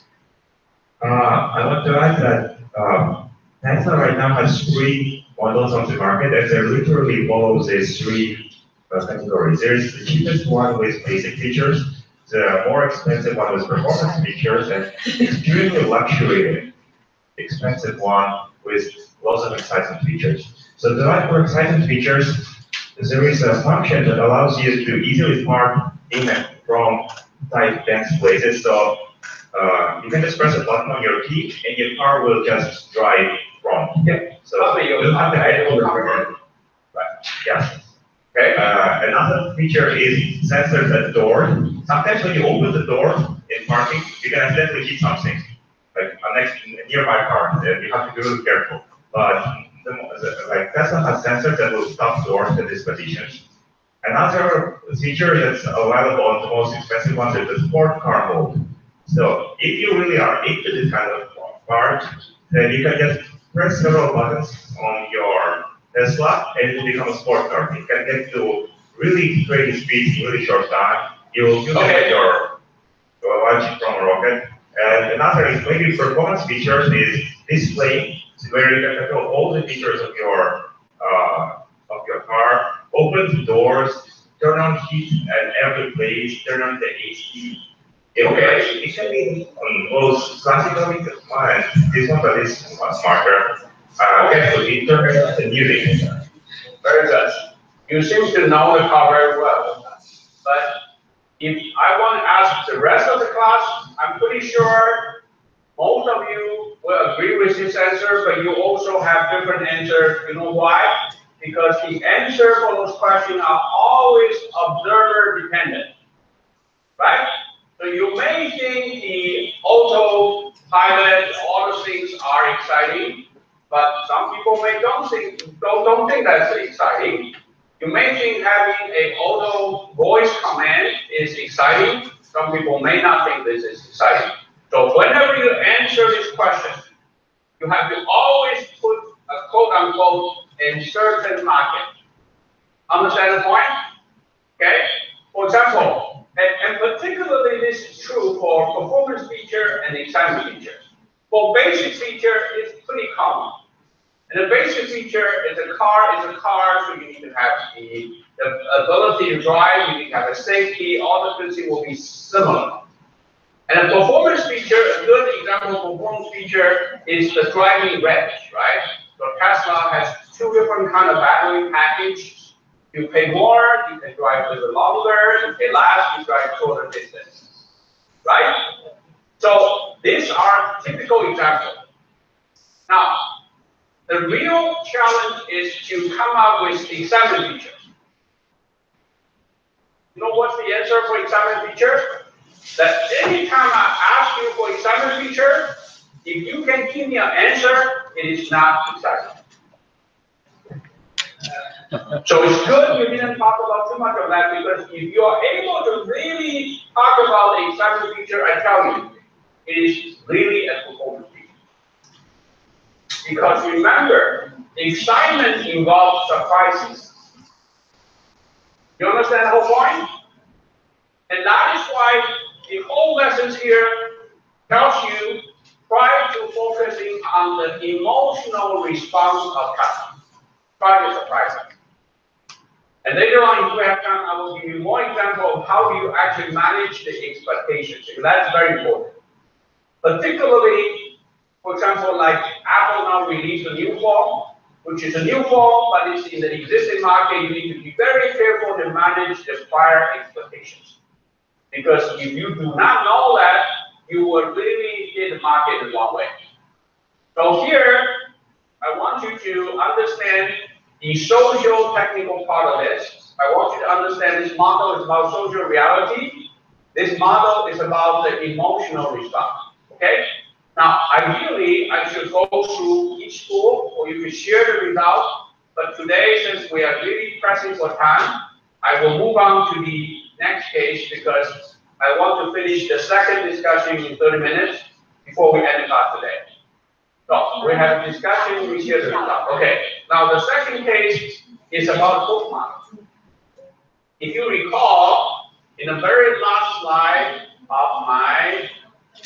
of your self-study material, I give you an example book model product, right? It's about what? In the study, it's about tire. And this is a work that I done recently actually with a very large tire manufacturer in Taiwan and in China. So we developed a tire called a Lotto tire, right? And for those of you who did not really study these things, let me quickly go through this, then I will ask you about the book model. So tire is a very unattractive product. Nobody pays attention to tire until it's too late, right? But it is so important, you want to have your customer to pay attention to tire. Particularly, you want to make sure when the tire starts to wear out, if the wear is not even, you need to know that. If it's wear too much, you need to know that. So it is very important you have constant attention to the wear of the tire. And the way people typically do that is to give you a gauge, right? How many of you actually do that? Nobody do that. We all know this is a good thing to do. Nobody do that. Like the doctor says you have to measure your temperature once in a while. Nobody do that. Because if it takes an effort, nobody will do it. So again, tire will never cause problems until it's too late. So in addition, instead of giving you this kind of gauge, companies started to do something of this type. Like, because tire is a layer and a layer of rubber, right? If you can put different color under the surface of the tire, as the wear starts to show up, the color will be exposed, right? So rather than measure these things, you will simply look at the color. When you see the color, you can see whether the wear is even, or you can see this is time for you to change tire, right? It's a good idea? Good idea, but not enough. Why? Because you still did not appeal to customers' emotional response. Remember the emotional response? Remember the emotional response is the most powerful one? So even if you give them a better and more convenient way to ensure safety, it is not emotional. You see the point? So what is happening now is, on top of this layer of color, we now have a scheme, a model scheme behind the tire. So if you buy a tire, you watch this tire, if it came out to be a golden color, This is the example, okay? You have to give a high price. If it come out to be a purple color, you get $500. If it come out to be an orange color, you get 50% discount for next time, but you have to buy my car. And if you get a white color come out, 20% discount. And if you get no color come out, what happened? You just cannot believe you're so unlucky you buy another one. And you keep wearing the tie. You keep looking at it every day. You know why? Emotional response. Remember you put people into it? This is why people go to buy lotto, right? Not everybody buy lotto will win. Why people keep going that? You just cannot believe you're so unlucky. You keep trying. Because as you invest in this tire, and you will then keep doing that. And then you have a habit of looking at the tire. I believe me, every morning you go to the car, you check your tire first, right? You want to see whether today's your lucky day. You said, well, if this way the company will lose a lot of money. No, not at all, because they design these things. They can calculate all the probabilities, right? Understand the point? If Lane said the only one color come out, which is blue, and everybody get 20% discount, well, yes, you have reward, but it's not variable reward. Remember the variable reward? You want to have people to have surprises. You want to have them to don't believe their bad luck, they'll keep doing that. Then you start to put them into an emotional cycle, become a habit. Remember, this is habit forming, right? And the reason they form this habit is not because they are concerned about their safety, which is really the rational thinking. But it's because what? Because they want to be rich. But the idea is you have to be alive before you're rich, right? If you're dead, there's no point in being rich. But people are not rational. Understand the point? So if you're able to really embed this thing into a tire, suddenly a very uninteresting product. I mean, tire can be as uninteresting as we can, right? This is a very uninteresting thing. It suddenly becomes something that whenever you get up in the morning, you couldn't wait. You want to go to the car to see them. Unknowingly, you protect yourself for the safety. It's just like in the cell phone. This morning, you wake up, unknowingly you will start looking at your phone, right? Unknowingly. That is the power of this kind of hook model. Understand? So, let me now give you, so by the way, I want you to understand this design is not about technical detail, because before I give them this lotto tire idea, they have already figured out a way to do different colors. So it's not about technology. Understand the point? It's about the scheme behind these different colors. That is really the hook model. Because before this scheme, they already know how to make the color. That's not a point. But the thing is, they made a color for the sake of safety, which is a good thing, but it's not emotional excitement. Understand the point? I want you to focus that. So this kind of hook model is not about technology. It's about how do you trigger someone's expectations, how do you hook them easily, and then they form a habit to achieve what you want to achieve. It's not about technology. Got it? Okay. So now I want you to answer those questions again with your team member. Okay. So what is the trigger in this model? What is the trigger? And what is the action? Remember, the action should be very simple. If you want me to measure this gauge, I'm not going to do it. The trigger cannot be that safety, right? Because I know safety is important, but it's not going to trigger me to do anything. What is the reward? Well, obviously, this is the reward, I already told you, right? But I want you to see the variable reward. And then, what is the investment? Okay? So I want you to discuss this thing, and more importantly, I want you to give me another product which you know, which you believe have used this hook model very successfully. Give me another product. Got it? And more importantly, I want you to talk about how you apply this hook model you an existing product, which is exercise machine. Everybody wants to have a health body. Everybody buy exercise machine. Very few people actually use it. How do you add some book model cycle into exercise machine so that people will unknowingly jump on the machine and start to do things for emotional reason, but at the end it's good for their health. Understand the point? Okay, 10 minutes. 10 minutes to talk about this question. 10 minutes talk about this question with your classmates. Hello?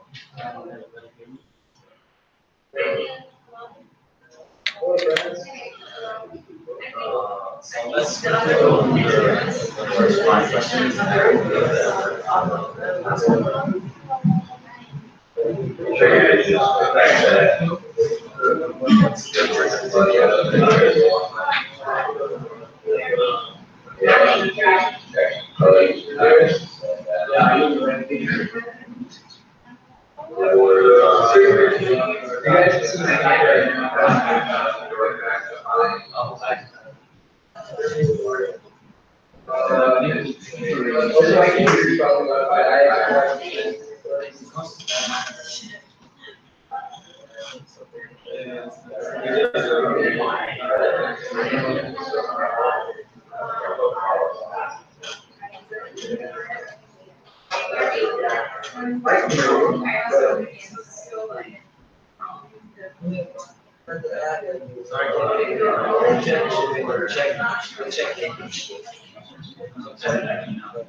It's also why people are more of those kinds of powers of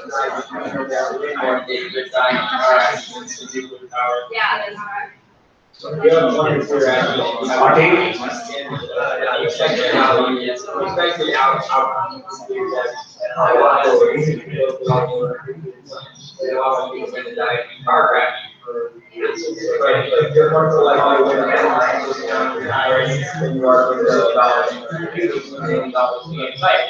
similar times you would allow people to use in the water.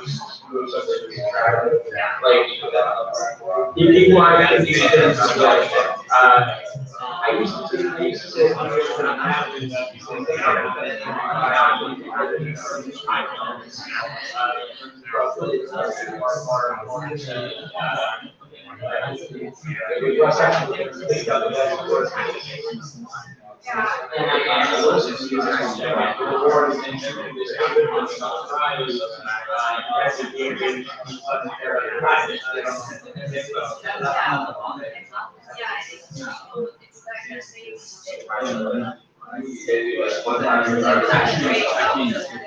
checking the time. And so we work the work and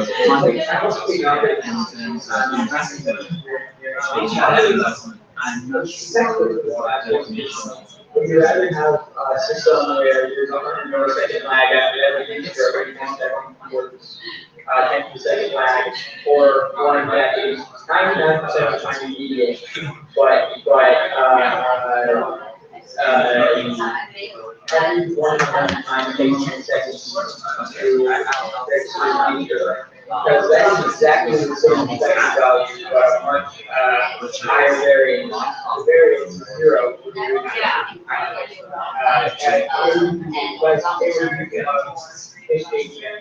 Sometimes those things probably know that. And those things. But at the same time, you're going to not know that that 190 days and that it's immediate, and then 100 those things. So it's not that you can dismiss the same amount of pocket. Certainly, it's because people gambling with their tires as an event action. Yeah, that's what it is. I really love it. So I'm also an engineering student, but I'm yeah. It's quite interesting. Yeah, my friends who are in technical, they do a lot of MATLAB, a lot of Excel, and a lot of Yes. Do you want to discuss about It doesn't add. Wait. You don't have to. The exercise. Actually, like, maybe, yeah, I think that the one amendment. Yeah, sorry. Oh, I think he said, like, is there a way to just design a problems together? How about the next question?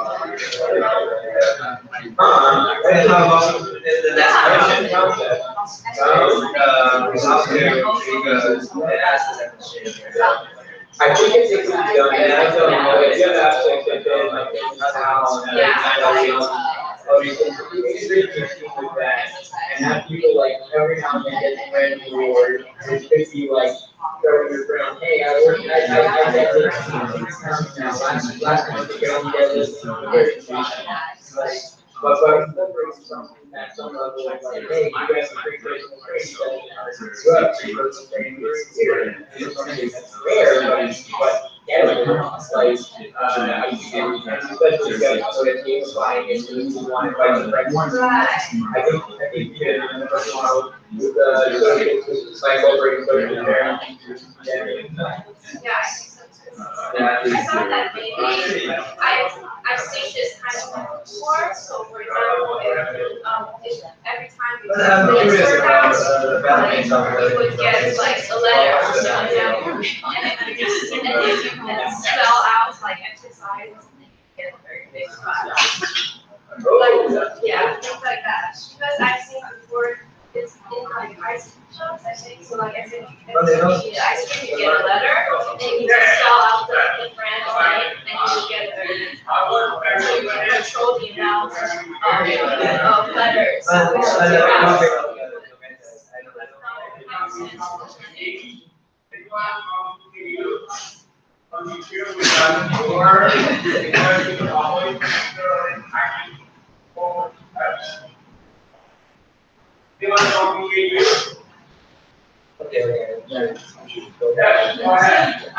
agree.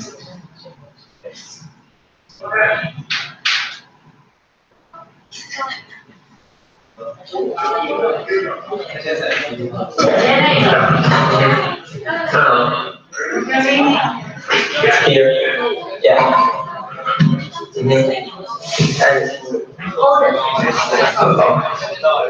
Hello. Can you hear me? Yeah. Which question should I answer first?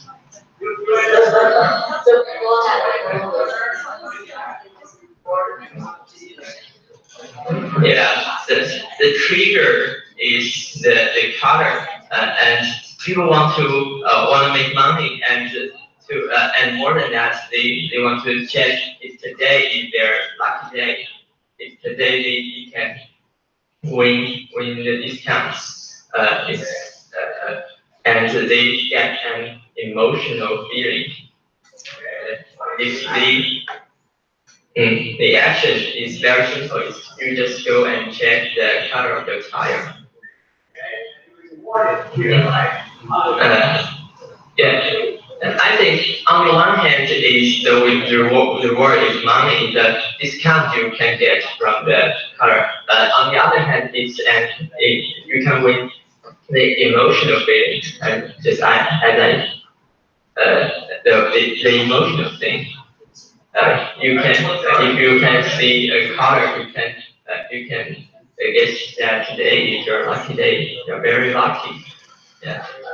And investment, you will continue to buy another tire, to continue buying the tire from this company.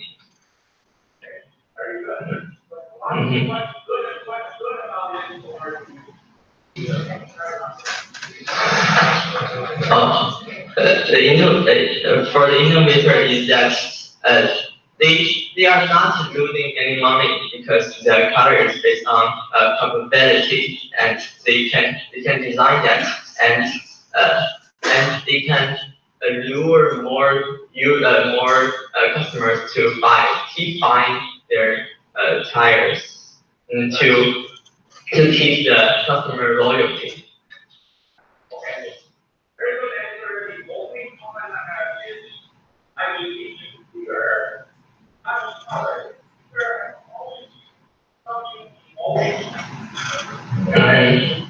so the reader is going to reality to find out what is this your lucky day or not. Yeah. The reader is not busy. The reader has to be emotions. Right? Yeah. How many want to type A? I want someone from NTU to answer exactly. Can you tell me any other product which you know which also have this kind of habit forming cycle? Anyone from National Taiwan University? Yes, go ahead. Your voice is very low. Volume is high.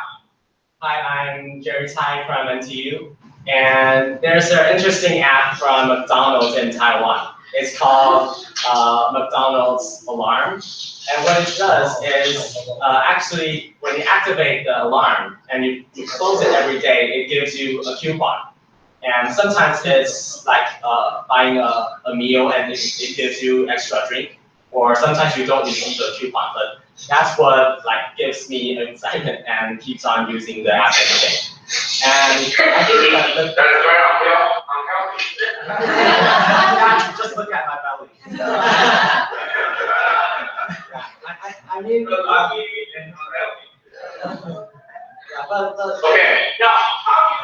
get this alarm? What do you need to do to get this alarm? It's just an app, and I just set the. Oh, it's an app. Oh, it's just a software app. Okay. Yeah, it's an app, and just set the time. So it's just a full lock system. Everybody try to lock, and then you get a free mail. You go to McDonald's, right? Yeah. But the assumption is when you go to McDonald's, you will unknowingly buy more than just the free stuff, right? Otherwise, they lose you money, right? They just give you free hamburgers, right? Yeah. You get the point? So the whole point is make sure you walk to McDonald's and you unknowingly start to buy other things, and then they earn money, right? Otherwise, why would they do that? Give you a free hamburger. Understand the point? Okay. So anyone from USC, I want to know the example of the existing product from USC. Yes. Just speak to the microphone, please. Can we have a camera zooming her? So you can say you have a product that is doing what as a mobile video games. Mobile video game, that's a good area. So if you want to download the app, a lot of times, well, I guess guess the trigger sometimes comes from just like people knowing about the game, so they Just word of mouth. like that, like around the game, so introduce you to download it, but then also, I guess you get triggers from both paying video and video message, so like time to return to your game, time to check offline, whatever your game is. That's trigger. You want to be nagged for trigger. Trigger normally don't take people nagging. You just Okay. Okay. So the action is to go and do the game, so play the game or like water your plants or whatever. The reward is often like the virtual money you get from it, or sometimes other products you get in the game, you can unlock different levels. And then the investment is just go back and do the game and continue to earn. Okay. Now, what she said about the software area, particularly in the social networking area, this is a very common. You just look at what happened to Facebook, right? You hear someone about Facebook, and one day unknowingly you create an account, and then you start really seeing, wow, there's an old friend of mine, I have not really kept in touch with her for many years, now I know what she's doing, all the stupid things she does, and I get very excited, right? And then you start to invest more, you put more in the picture there, you know what? Very quickly, you cannot live without Facebook account. You see that point? This is all happened. This is, again, I said, this is how Google becomes so powerful. This is why Google keep their interface so simple. This is why Yahoo at the beginning, Yahoo also tried to offer you search engine. Yahoo didn't make it because they try to be a photo. They try to, and people just don't want to treat them into this thing in a very, very simple way, right? Okay. The last question is, how do you change the boring exercise machine, into a very habit-forming thing so people will become healthier rather than keep eating hamburger, they will keep exercising. Anyone from Shanghai? Anyone from Shanghai? How do you change this exercise machine?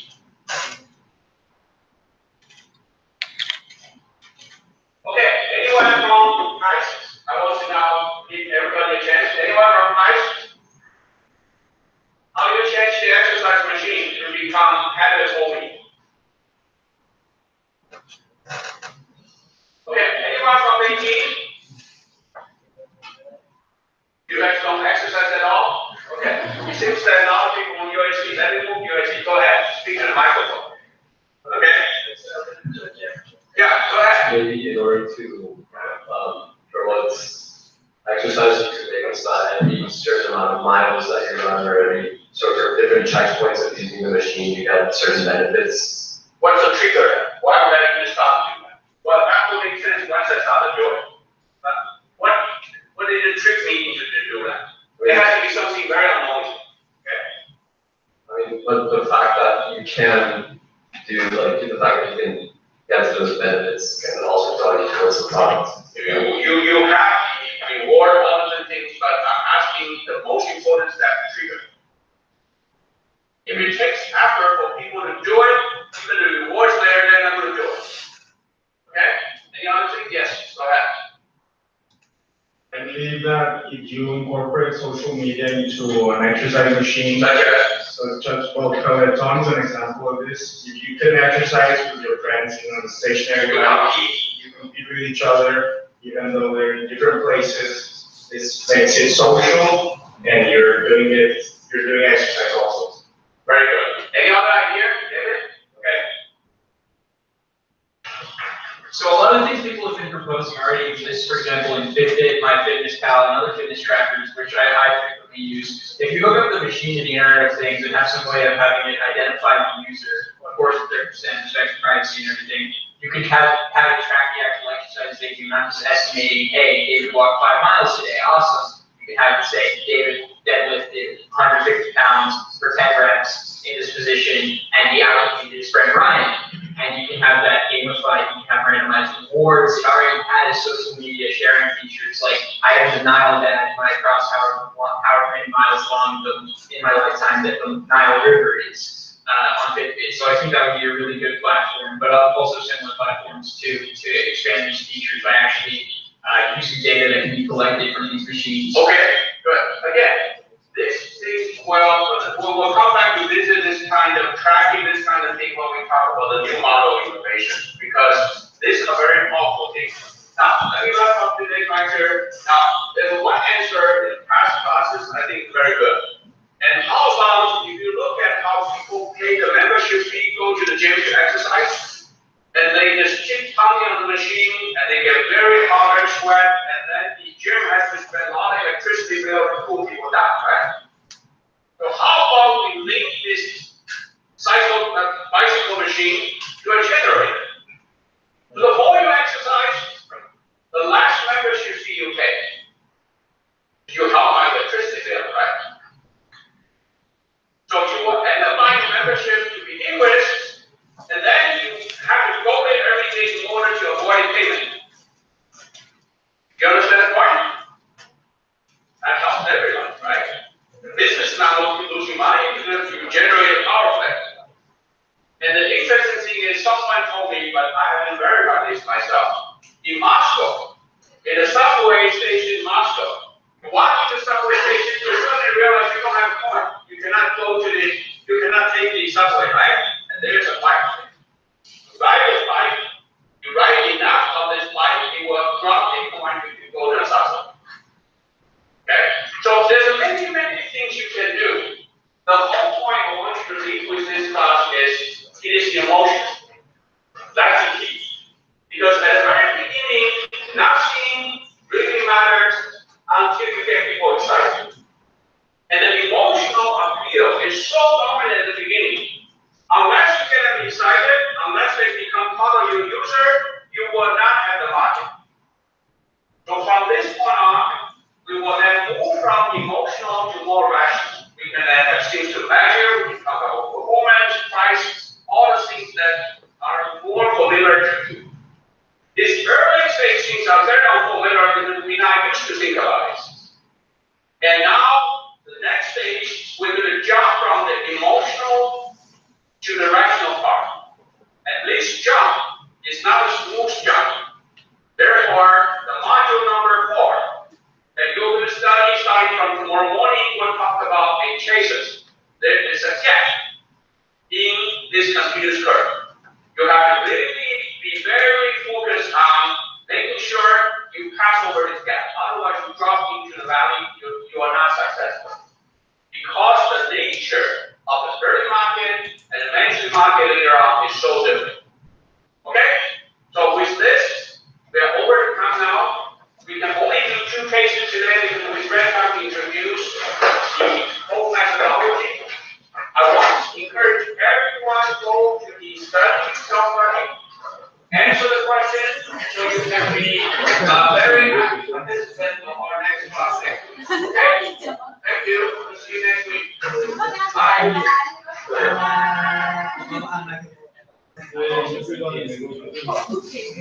那个每个学生常常上课进来出去，好像都没有什么感觉。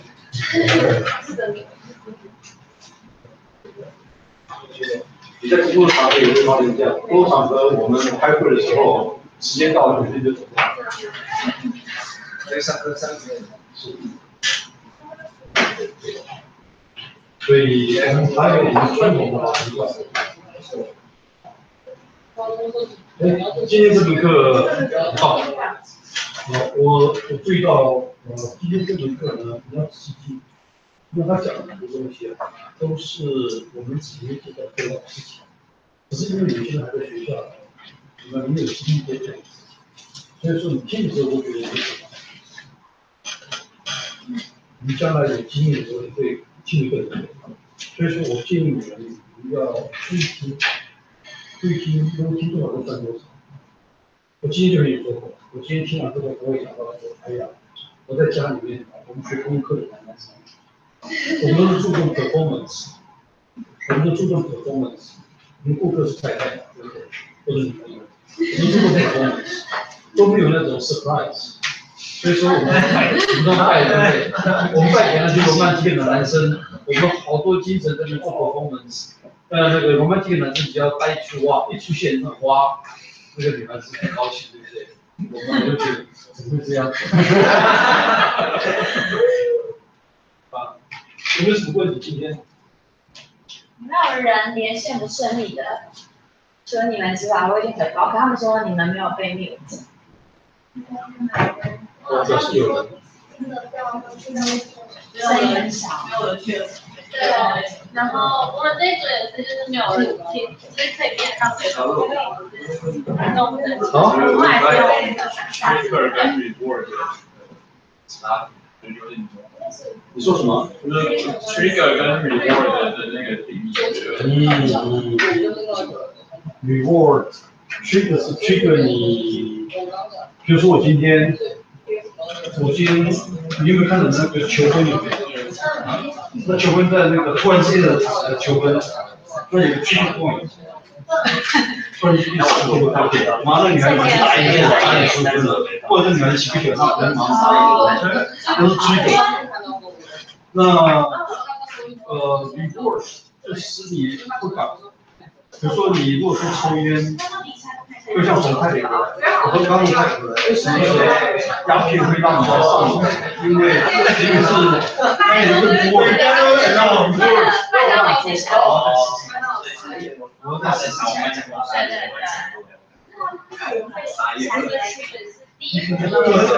我不知道，还好他们可能知道你还是为什么会有感觉？他们一个人他们讲，我在找一个人，他们